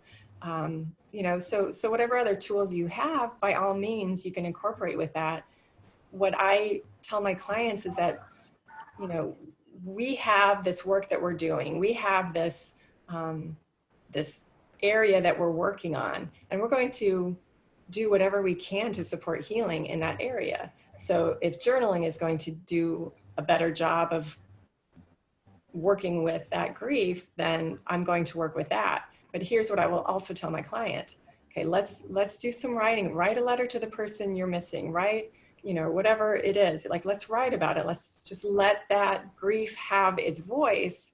And then when we get to, because usually, not always, but often this will happen where a client will go, okay, I can let go of all of these other things around this grief and loss, but this, I just am having a hard time letting go. Well, that's the perfect thing to focus on with brain spotting, because that's deeper, right? The deeper that something is connected, then the better brain spotting is as a tool to help process it through. So that's how I would work with that. Can you show the movements with the pointer to get to the spot that you focus on? Sure, I forgot that you guys couldn't see that part. Excellent. So we started with Bonnie's topic, and I let her talk about it a little bit, and sometimes with a client, they're bringing in something that is maybe something that happened currently, but sometimes I'll ask, does it remind you of anything that has happened before? Or, what else does that bring up for you as you're thinking about that, as you're talking about it, just to kind of help bring up any material that might be relevant on a conscious level before we get started. So that's part of all setting up that framework is, tell me everything that we should know about this before we get started. And then the next thing we do is, okay, so as you're talking about that, what are you noticing in your body? What kind of sensations are you noticing? And then they check in with their bodies if they're able to, right? And maybe they'll say nothing at all, and we'll say, okay. And maybe they'll say, like Bonnie did, I've got it in a couple different areas, my jaw and my stomach a little bit. And we'll put a number on that, 0 to 10. And then, okay, let's find the eye position. So on a computer, this is a lot different than in person, right? So on a computer, I ask the client to help me find their eye level. Sometimes it's way up here and sometimes it's way down here, not usually down, but usually it's up higher. But then I'll just slowly pan across the screen, and I'm watching the client's reflexes as I'm doing this. And they're watching on the inside, they're watching those sensations. And sometimes before I get to the edge, it'll say, oh, no, back, other side, or, anywhere along there. So then we go up and down when we find that. And for Bonnie, it was over here. So then we went up and down. It was way up here at first, was her eye level. So we couldn't go up too far. So we just went down first. And for her, it was stronger as we went down. And then it ended up being right about here. So I extended my pointer so I could hold it comfortably, which is a science. It's an art to find, science and art to find a way to hold your pointer for, sometimes 40 minutes during a session, so that you're comfortable as the therapist. You don't have to worry about it, and your clients don't have to worry about you being uncomfortable. Sometimes when therapists are first learning brain spotting, they're like holding it like this. It's like, you will not be able to do that for half an hour, I promise you. So you got to find a way to make it comfortable for the client. And then I just held it here. And it's great when my screen freezes, right? Because the pointer is still in the eye position. So that actually kind of works out to our advantage. But otherwise, I just hold it where it is. I've had other brain spotting therapists tell me that they will put the mouse where the pointer is supposed to be, because sometimes we wander as a therapist and it'll come off to one side or the other. But if we can mark it with that mouse, that's convenient. And then I just sat and watched Bonnie do her processing like you did. All right. So that's how we find an eye position with the pointer. And again, gaze spotting is different because we are watching the client talk about their issue, talk about whatever it is they're talking about, and we're attuned to them, even in talk therapy, right? So we're watching where their eyes are looking, and maybe they're looking up here, a lot, and you just notice that, and maybe there's 2 or 3 places that they're looking differently, but they always go back to those 2 or 3 places. You just bring it up to the client and say, hey, I noticed. And this is probably the easiest thing for you to start practicing right now with your clients. It's like, hey, I noticed every time you talked about that, you were looking up there, or as you're talking, you're looking at me, but then your eyes keep going up in the corner. What if you just let your eyes go to whatever you kind of noticed up there, but keep talking. I'm right here with you, but then just keep talking. And you will find that, again, the content is more focused when their eye position is steady, and they will be able to go deeper with it. It's so beautiful to watch. Okay, so let's go to other questions. What can we do if the person is really flooded or overwhelmed? So again, we are following the tail of the comet, and the client's process is our comet. If the client says, this is too much, or, oh my gosh, I'm feeling like I can't handle this. You know, you notice with Bonnie, I checked in, is it okay to keep watching that? You know, she was getting, you know, this is really exhausting. Is it okay to notice that? Is it okay to keep going? So I'm always checking in with the client when they're communicating those kind of things with me. So, but if a client is feeling flooded or overwhelmed, pull out your mindfulness tools. And, you know, a client will say, if a client is really flooded and overwhelmed, most of the time they will say, this is too much. It's like, okay, so let's do, what we're talking about today is what we call the activation spot in Brainspotting, right? It's the spot with the most agitation, somatic agitation, that the client is noticing while they're talking about whatever it is they're talking about.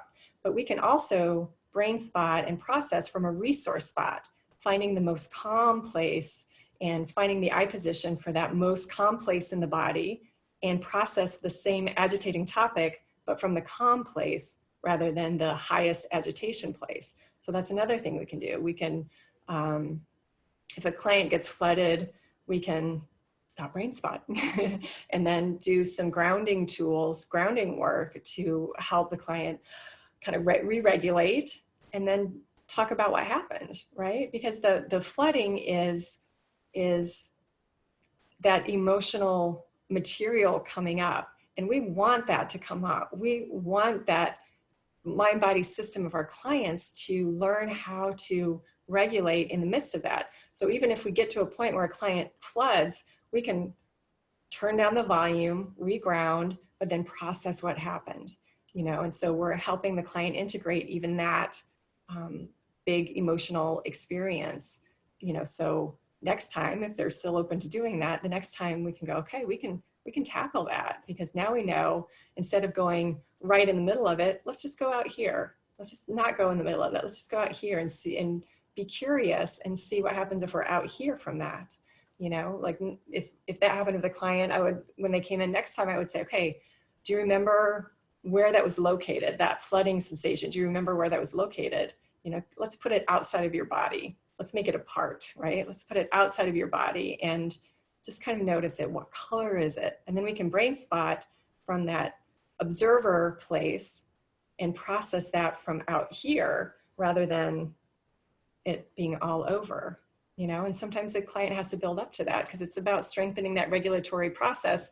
So if the client is just dysregulated as a norm, that's going to take some work to build up to. So I use brain spotting to help clients learn how to regulate all the time. You know, if their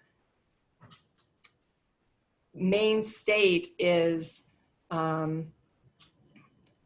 agitation and deactivation, then we want to give the mind-body system practice being regulated, you know? So mindfulness is great, but we know that is really hard for people sometimes. But if they're focused on a body part and an eye position, then it's giving their mind something to do as they're watching that agitation, you know? So there's different ways we can work. Brain spotting is awesome. There's so many different ways to do things. Okay, so let me check over here in the chat and make sure I'm not missing anything. Okay. Do you have clients that may become discouraged not finding the activating spot? If so, how do you address this? Yeah, I have had clients who we will spend at first, before I learned, we will spend like 15 minutes trying to find the eye position, because it's like, okay, we found it. Oh yeah, that's it. Oh, it's gone. So let's keep trying, you know? But instead, like Bonnie, you noticed that the activation kind of came in waves, right? So when we find the brain spot, it's almost like we just take the pressure off of that. It's like, oh, now you see me. Now we can process. I can relax a little bit. But then if we hang out there, the next wave of emotional processing will come up. So, yeah, clients, okay, so let me go back to your original question. So clients have become discouraged with finding the eye position. Not a lot. I'm trying to think of like other times that has happened besides, you know, spending 15 minutes trying to find the eye position. And here's the thing.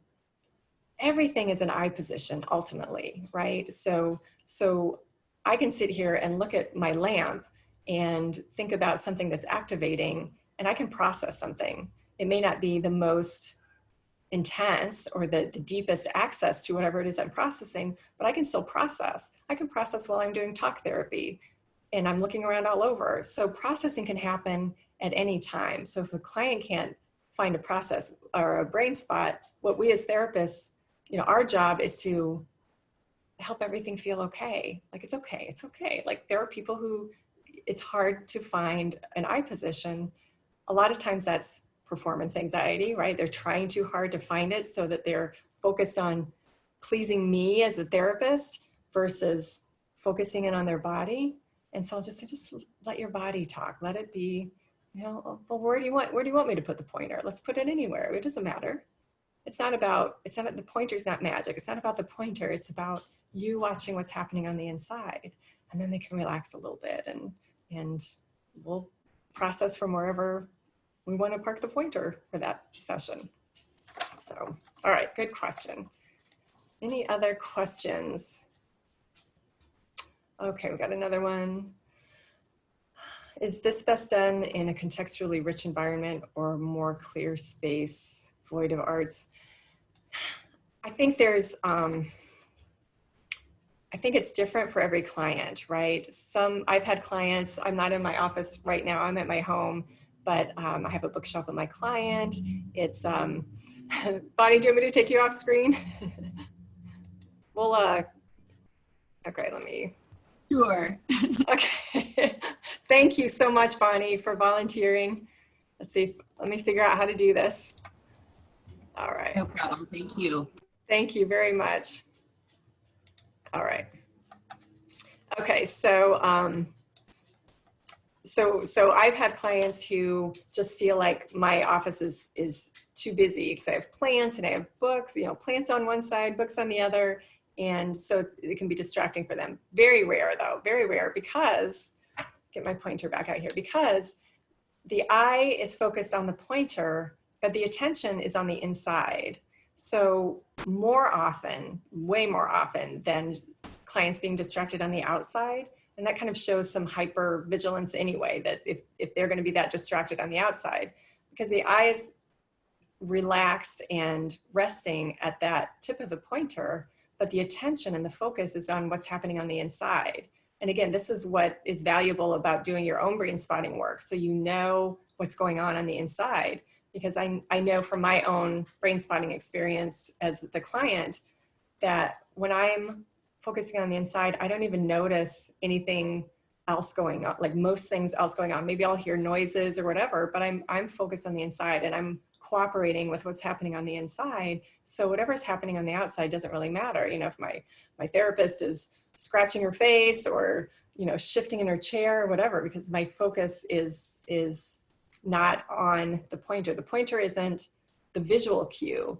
The pointer is just the resting place. The visual cues really are more on the inside with images that come up or connections that come up. A lot of times clients will report, it's like I'm watching these video shorts of all the things that are related to this thing that I'm working on. And it's just kind of flipping through my mind like a fast forwarding a video, and that's what the client is paying attention to and noticing, not so much what's in the room.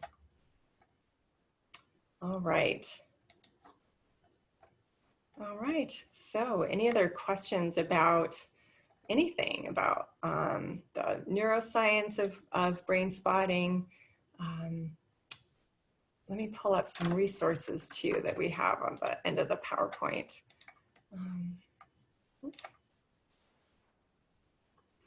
Oh, what happened to my share screen? Here we go.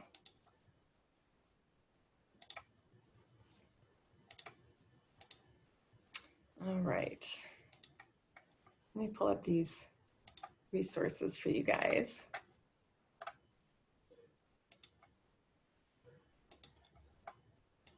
All right. So brainspotting.com is the international website for Brainspotting, for all the Brainspotting. You can go on, you can see the trainings that are all over the world, or at least used to be all over the world. Now we're probably all online, but in different languages, and sponsored by different Brainspotting regional organizations.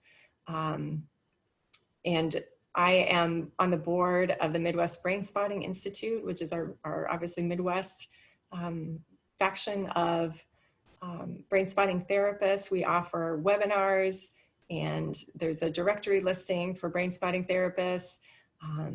We have a grant program that offers to give money to a therapist, $60 a session for 10 sessions for somebody, for our vets or people who are uninsured or underinsured who need that financial backup. Therapists can apply for their client. And my website is Center for Dynamic Healing. And I have a page all about Brainspotting. So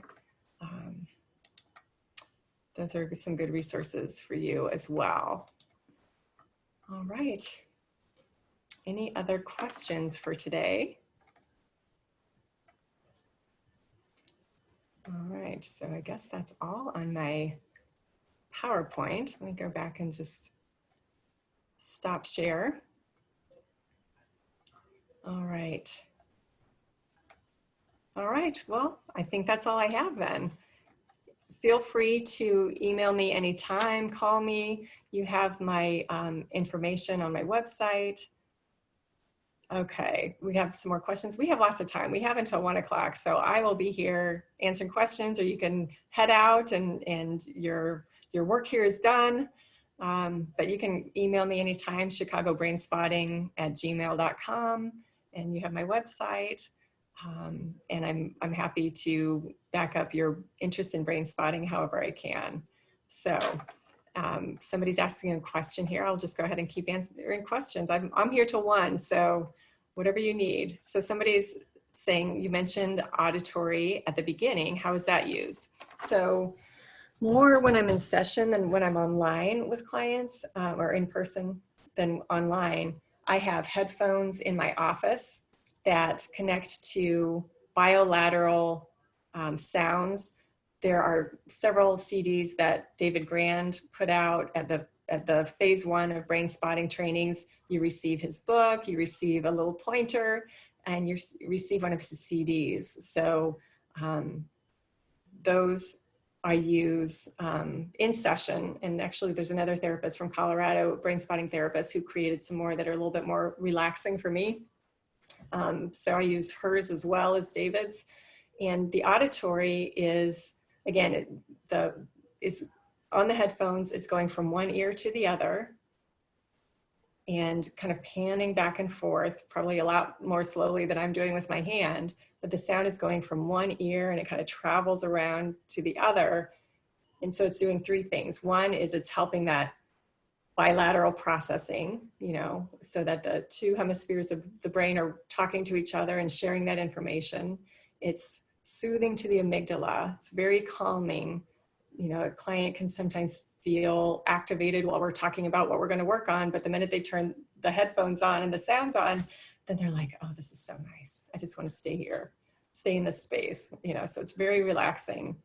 And then plus it's, kind of stimulating that superior colliculi that has more full access to that storage we're trying to get into. So with the eye position, with the sounds, the bilateral sounds, and with tuning into what's happening in the body, we're accessing 3 out of 7 of those layers of that superior colliculus that is the gatekeeper between our conscious mind and our memories. Could a client access the bilateral sounds via their phone as an app or during teletherapy? Yes, there's actually a Spotify channel, I think, and I'm not really familiar with iTunes. I'm on the other camp, so I don't really know a lot about iTunes, but I've heard that they can access them from iTunes. Some people use EMDR music, and that's going back and forth also, EMDR sounds, and that's going back and forth also, but it's more mechanical versus, David doing his CDs and the other therapist, whose name I can't remember off the top of my head, who did the other CDs hand panned them. So there's that human element of you know, it not being not perfectly going back and forth. So it doesn't get the brain used to what's happening. There's kind of a flow and always kind of keeps the brain on alert. So that's the difference between the EMDR bilateral or any of the other bilateral recordings that are out there and the ones that David Grand does. And the other therapist from Colorado, her CDs are called, or her music part of her company, she's a therapist, but her music part of her company is called Bodhi Tree Bilateral. And you can find her CDs on cdbaby.com. I'm not sure if they're offered anywhere else, but that's where I've downloaded them. So clients can they would have to purchase them, download them from their phone. You can find, I think one of David's CDs is on YouTube. The whole album is on YouTube. So you can have your clients use that. And again, the iTunes and the Spotify. Laptops don't have CD options anymore. I know, what are we doing without this? So what I did when I got my CD from the training is I ripped it onto my computer and downloaded it to my phone. So, or to an MP3, I have it on my phone as well, but I have an MP3 player in my office, just a little tiny one that I use that just has bilateral sounds on it. So we use that and the client can turn the volume up, turn it down, skip a song. You know, some of the pieces on David's albums are, you know, kind of theatrical. So, you know, some people don't like every single track. So they can skip around and work with it that way. So good questions, good questions.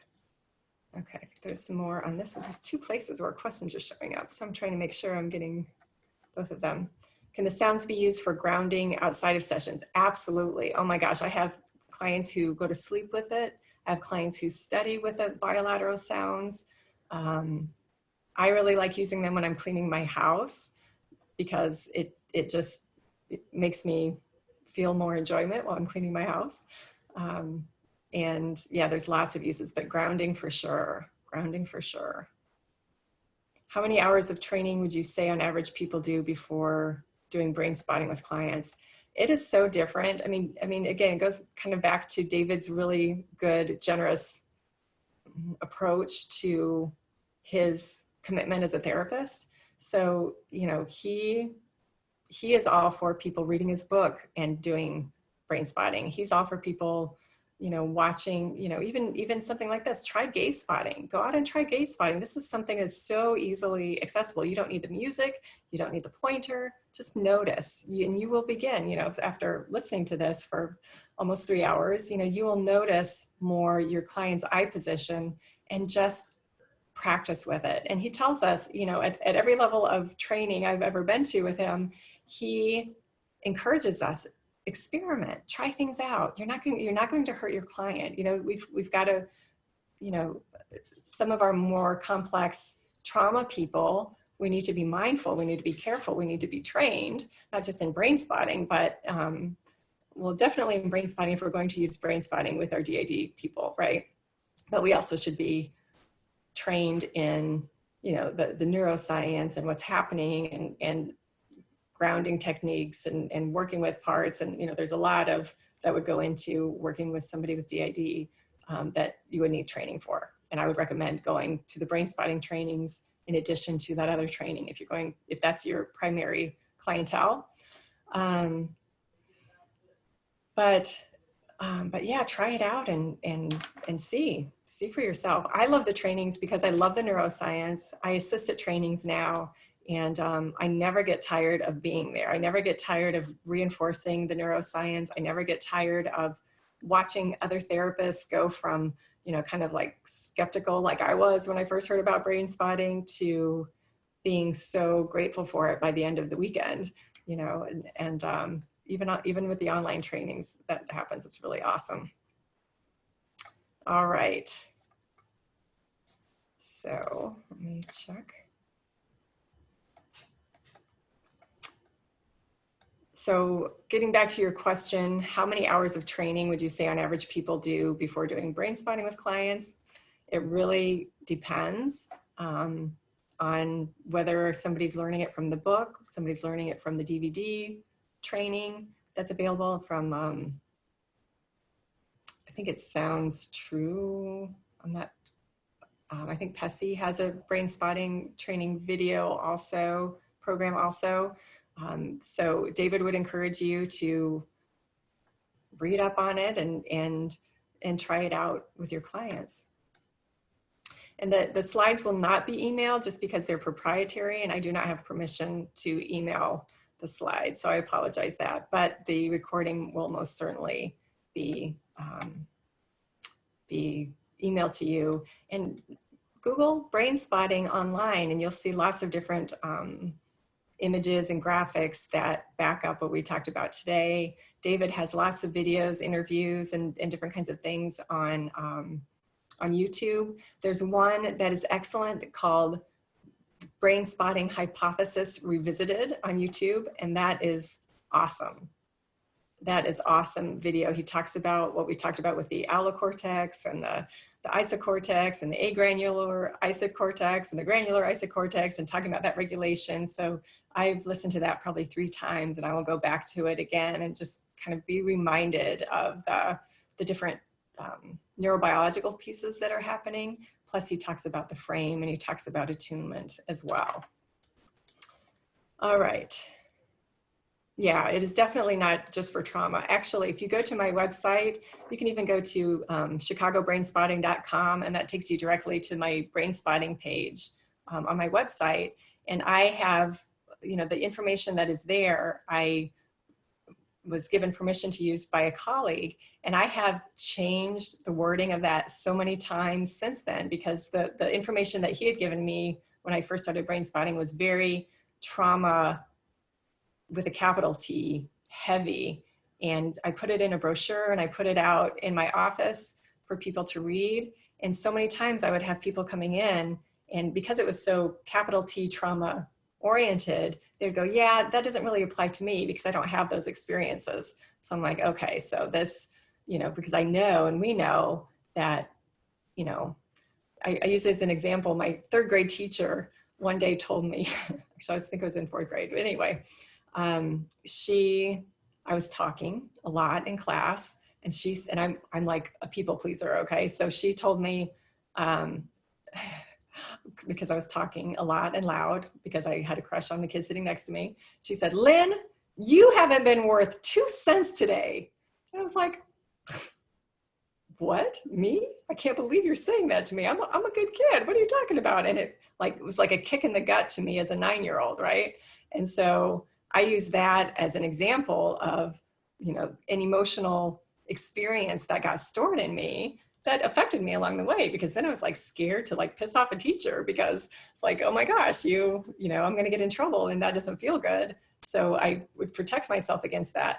And so, but being able to process that through, it's like, oh, okay, it's okay that I get in trouble. It's okay that I talk. It's okay that I'm a good girl. It's okay that I'm not. It's okay, you know, and just to be able to process that through. And it's such a silly little example.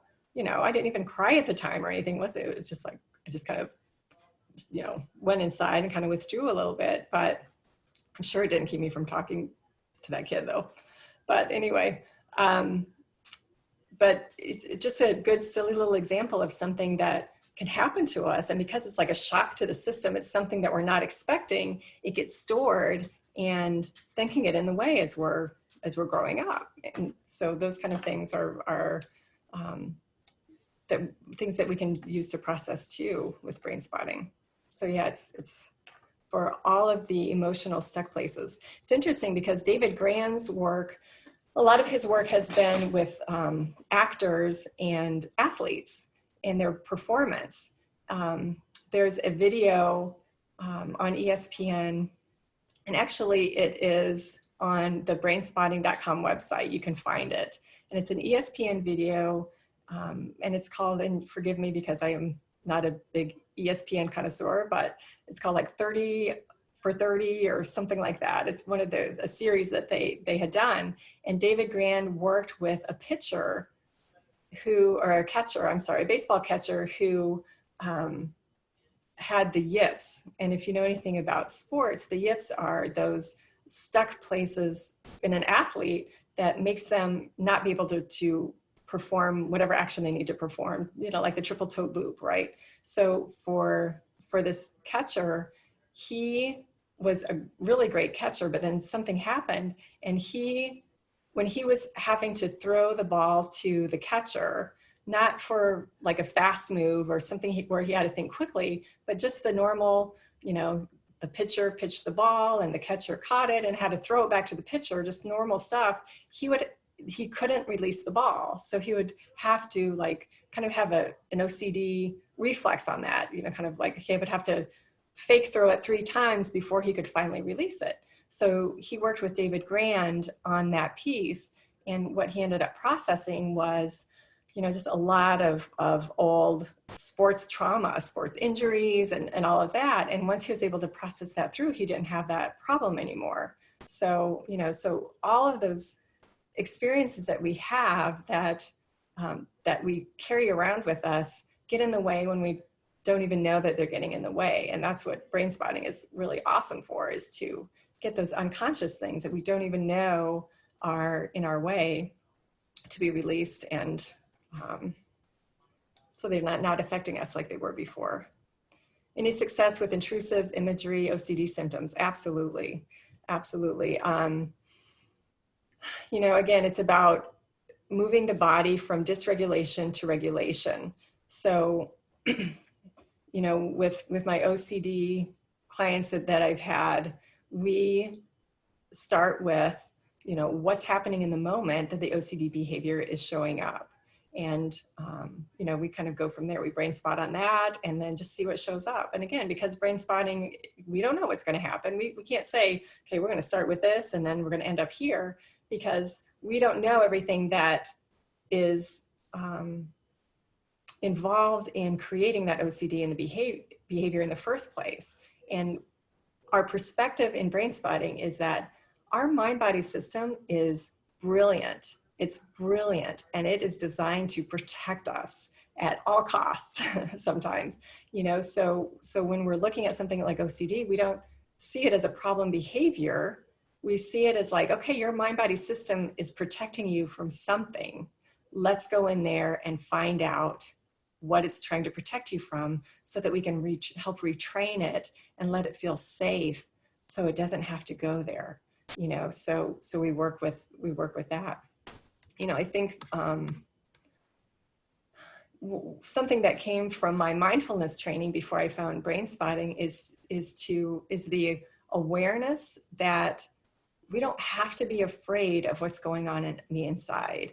And a lot of our reactions as human beings is because we're afraid of what's happening on the inside. We're afraid of our emotion. We're afraid of the body sensation. And what Brainspotting allows us to do is to not be afraid of that. I liken it to yoga also, where when we're working with a yoga position, we're stretching the body beyond what feels comfortable a lot of times, unless you're really good at it, which I am not. And so, but what we're doing with working with the breath and working with the body position is we're stretching the muscles, you know, so that they can embrace their full capacity, but we're also teaching the mind-body system to tolerate that discomfort, you know. So with Brainspotting, we're doing mind yoga, right? We're training the mind-body system to hold the agitation and to hold that discomfort in a way that that allows us to be the observer of it, to watch it instead of reacting to it. You know, we're putting a little bit of a gap between something hitting the amygdala and us reacting to it. It hits the amygdala, we're noticing it in the body, and we're better able to watch what comes next and choose what comes next.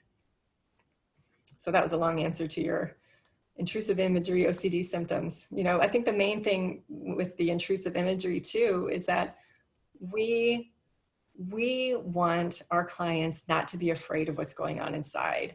So that means we as therapists can't be afraid of what's going on inside of them, right? Which can sometimes then mean a lot of work for ourselves, so that we're not afraid of what's going on in ourselves, because our clients will pick up on that. So that's really important. That's that, that countertransference thing that we need to address as therapists in ourselves. But with intrusive imagery, you know, say, okay, well, let's explore that. Let's put the intrusive imagery in this pot over here. Okay, it's going to be in this pot that I'm holding, the client's holding in their hand, and we're just going to watch it. And as you're watching this pot with that intrusive imagery, what do you notice in your body? What kind of body sensations are showing up? You know, and so really probably what we're addressing first then, no assumptions, of course, but likely is just the fear around the intrusive imagery. Before we even get to the intrusive imagery and where that came from, we have to deal with a regulation around the fact that it's happening in the first place, instead of just jumping into that and making it go away like we want to, and the clients want us to from the get-go, right? So great questions. All right, let me jump over here. Okay, all right. So somebody's posting, thank you, that Udemy, is that how you say that? Has a brain spotting course taught by David Grand. That's $25. And the sale ends today, FYI. Thank you. If you can get a link, Christy, that would be awesome. And post it in there. So yeah, I wanted to put down our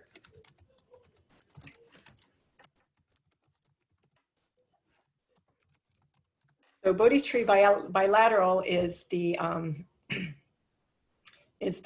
name of the other brain spotting CDs that are available at cdbaby.com.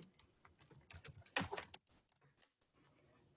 just to let you know, I guess this is being recorded, so I shouldn't say this, but I really like those better than some of David Grand's music, but I do have clients who like David's music better. David's CDs are a wider variety. So he's got things that sound like the theme from the end of a movie, you know, where the people are running across the beach and, you know, and it's panning back and forth. And sometimes that's really cathartic for clients, because it's interesting how the different kinds of sounds that are showing up as they're listening and doing brain spotting so often synchronize with what it is that they're working on. So the variety is what I like about David's CDs, but the relaxing and the calm is what I like about the Bodhi Tree Bilateral sounds. So just to kind of give you a little bit of background on that. And let me go over the trainings for brain spotting too. So brain spotting trainings have several different, they call them phases. So there's phase 1 through 4, and another training called Masterclass, and then there's an intensive. Plus all the like side trainings, like brain spotting with kids, brain spotting and addiction, which is an awesome training. What else is there?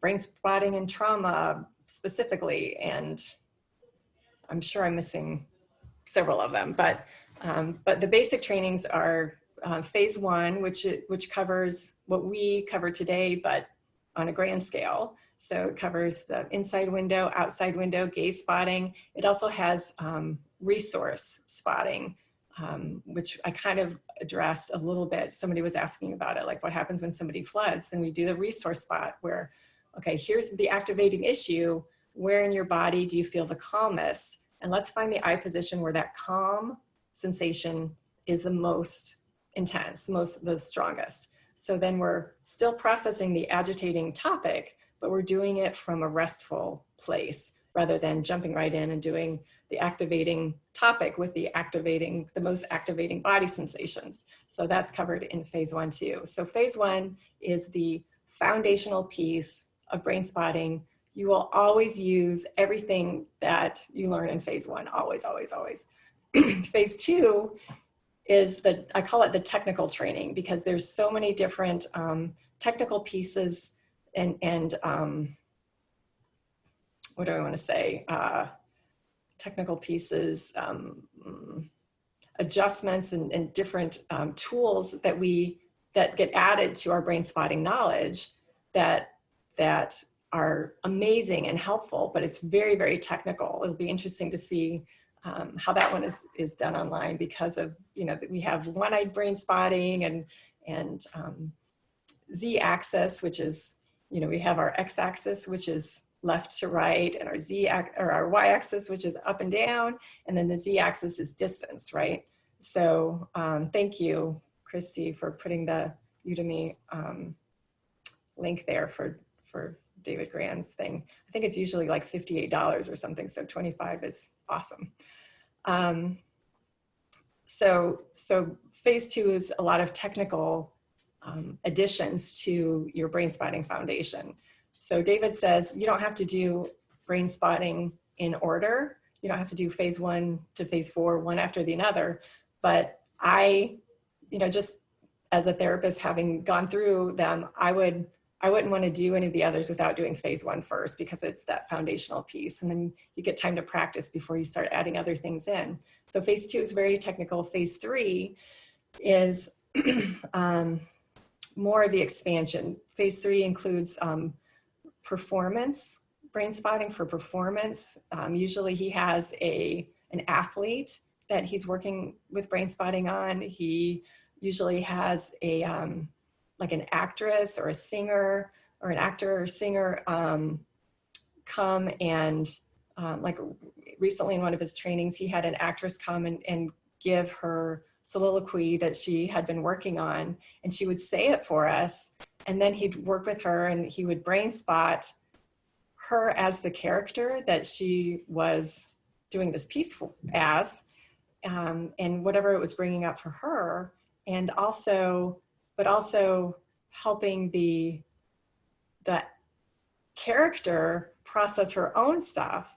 And so then the actor or the actress redid the soliloquy, and it was amazing difference. It was and it was the difference between hearing somebody do it at a really good high school kid do it at a high school play versus, oh my gosh, that just flowed and it was so touching and moving. It was just so much smoother after that process had happened. So so that's phase 3, part of phase 3. And then phase 4 has, it's kind of I call it the esoteric training where we're doing dream spotting, we're doing the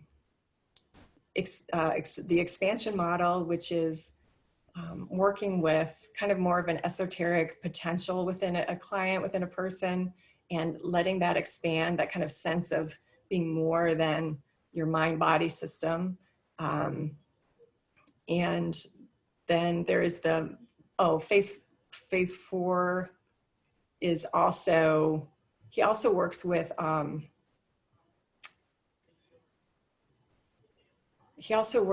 videos where he is, I think what I just mentioned with the expansion model is actually in phase 3. So phase 4, he works with videos, and we watch him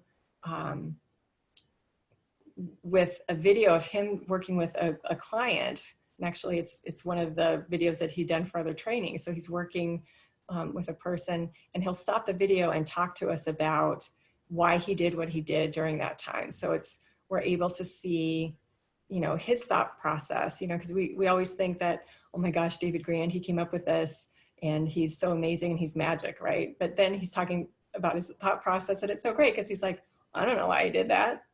Maybe it worked, maybe it didn't. That time it happened to work, but it could have not worked, so it kind of gives us permission as therapists too, to experiment and be gentle with ourselves when we, aren't waiting when we should, or aren't saying something when we should, or, whatever. So he talks more about the frame of brain spotting. There's a lot more philosophy really in phase 4. So, how to set up that initial brain spotting moment to incorporate as much conscious material as we can in the time that we have with our clients. Then there's a master class, which is David working with the therapist at the training. He works with them individually, and we just are able to watch him and watch how he works and ask questions about how he works, because he's the one who's been doing this the longest, not because he's magic and he would never say that he is, but just because he's been doing this the longest and he has the most experience. So we all just get to kind of learn from him. And then intensives are where we go and we're doing our own work essentially, and right there with David. It's a smaller group. I think it's 12 versus the other trainings are open to whoever can join. So anyway, hopefully that gives you a little bit of background about the trainings. We also have support groups around the country that most of them meet once a month. In Chicago, we have a group that meets once a month, sometimes on Mondays, sometimes on Fridays. We are meeting from 10 a.m. to 1 p.m. Central. We are all online now, so if you'd like to get a taste of it, just let me know and I will send you our Zoom link for our next one, which is on a Friday coming up. Maybe next week. I'll have to check my calendar. But anyway, what we do is we discuss, anything that anybody brings to the table for the first part. So we'll do cases, we'll discuss cases and having to do with brain spotting, of course. Sometimes we do a demo of a technique that some of the therapists want demonstrated so that we can get a feel for that. We'll talk about, lately we've been talking about how is brain spotting going online now that we've switched over for the time being, and what are you noticing? We'll talk about self-care sometimes, and how that's showing up. We had one meeting that was very focused on that, and then the second part of our meeting is doing dyads together, because again, reinforcing that knowledge that the best way to learn brain spotting is to be brain spotted, because there's, I can teach you, I can tell you how to ride a bicycle. I can tell you how to kind of, move the handlebars in a way that's not too emphasized, but just enough to keep your balance, and how to pedal and all of that. That's going to mean nothing until you get on that bicycle. And it's so true with brain spotting. My words, and as much as I love talking about it and I am so excited about it, and I am moved constantly by what's happening for my clients when we're brain spotting, that doesn't mean anything until you're experiencing that for yourself. So we have that dyad time during our peer support group, and most of them around the country do have that dyad time where we just, take turns being the therapist and the client for each other in our pairs. And, some therapists work on really deep things during that time because, hey, why not? It's free brain spotting therapy. And other people just kind of want to practice the tool but don't want to go very deep, and both are perfectly acceptable. So this morning before the webinar, I asked on our Facebook page if I could get a list of other peer support groups in the area, because I don't, or not in the area, but across the country, because I don't know what areas have brain spotting peer support groups and which ones don't yet. But most of them are online anyway, so you could grab one anywhere and check it out. But I will see if I can get that list somehow to you guys too.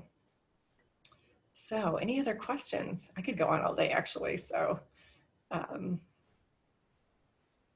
if you have any other questions, I'm happy to answer. Otherwise, I'm always available to talk brain spotting. Again, chicagobrainspotting@gmail.com. And you can go on my website and get my phone number. My website is also chicagobrainspotting.com is probably the easiest way to remember it after this. But my main practice is called Center for Dynamic Healing. Thank you for being here today and for signing up and for your questions and input. Thank you, Bonnie, for being our volunteer. I told her that she saved my son from being my volunteer. He was all for it though. He said, okay, we'll brain spot later then, Mom. So anyway, thank you again. And I hope you all try it out. Either just try some gaze spotting with your clients, try it with yourself so that you can do that at home. You can, grab a pencil and find your eye position, or just use your own eye position in your room and try it out so you can experience what that's like. And again, I'm here to back you up. Thank you for coming today. We'll end a little bit early, and I look forward to hearing from you or seeing you at a training sometime. And so again, thank you.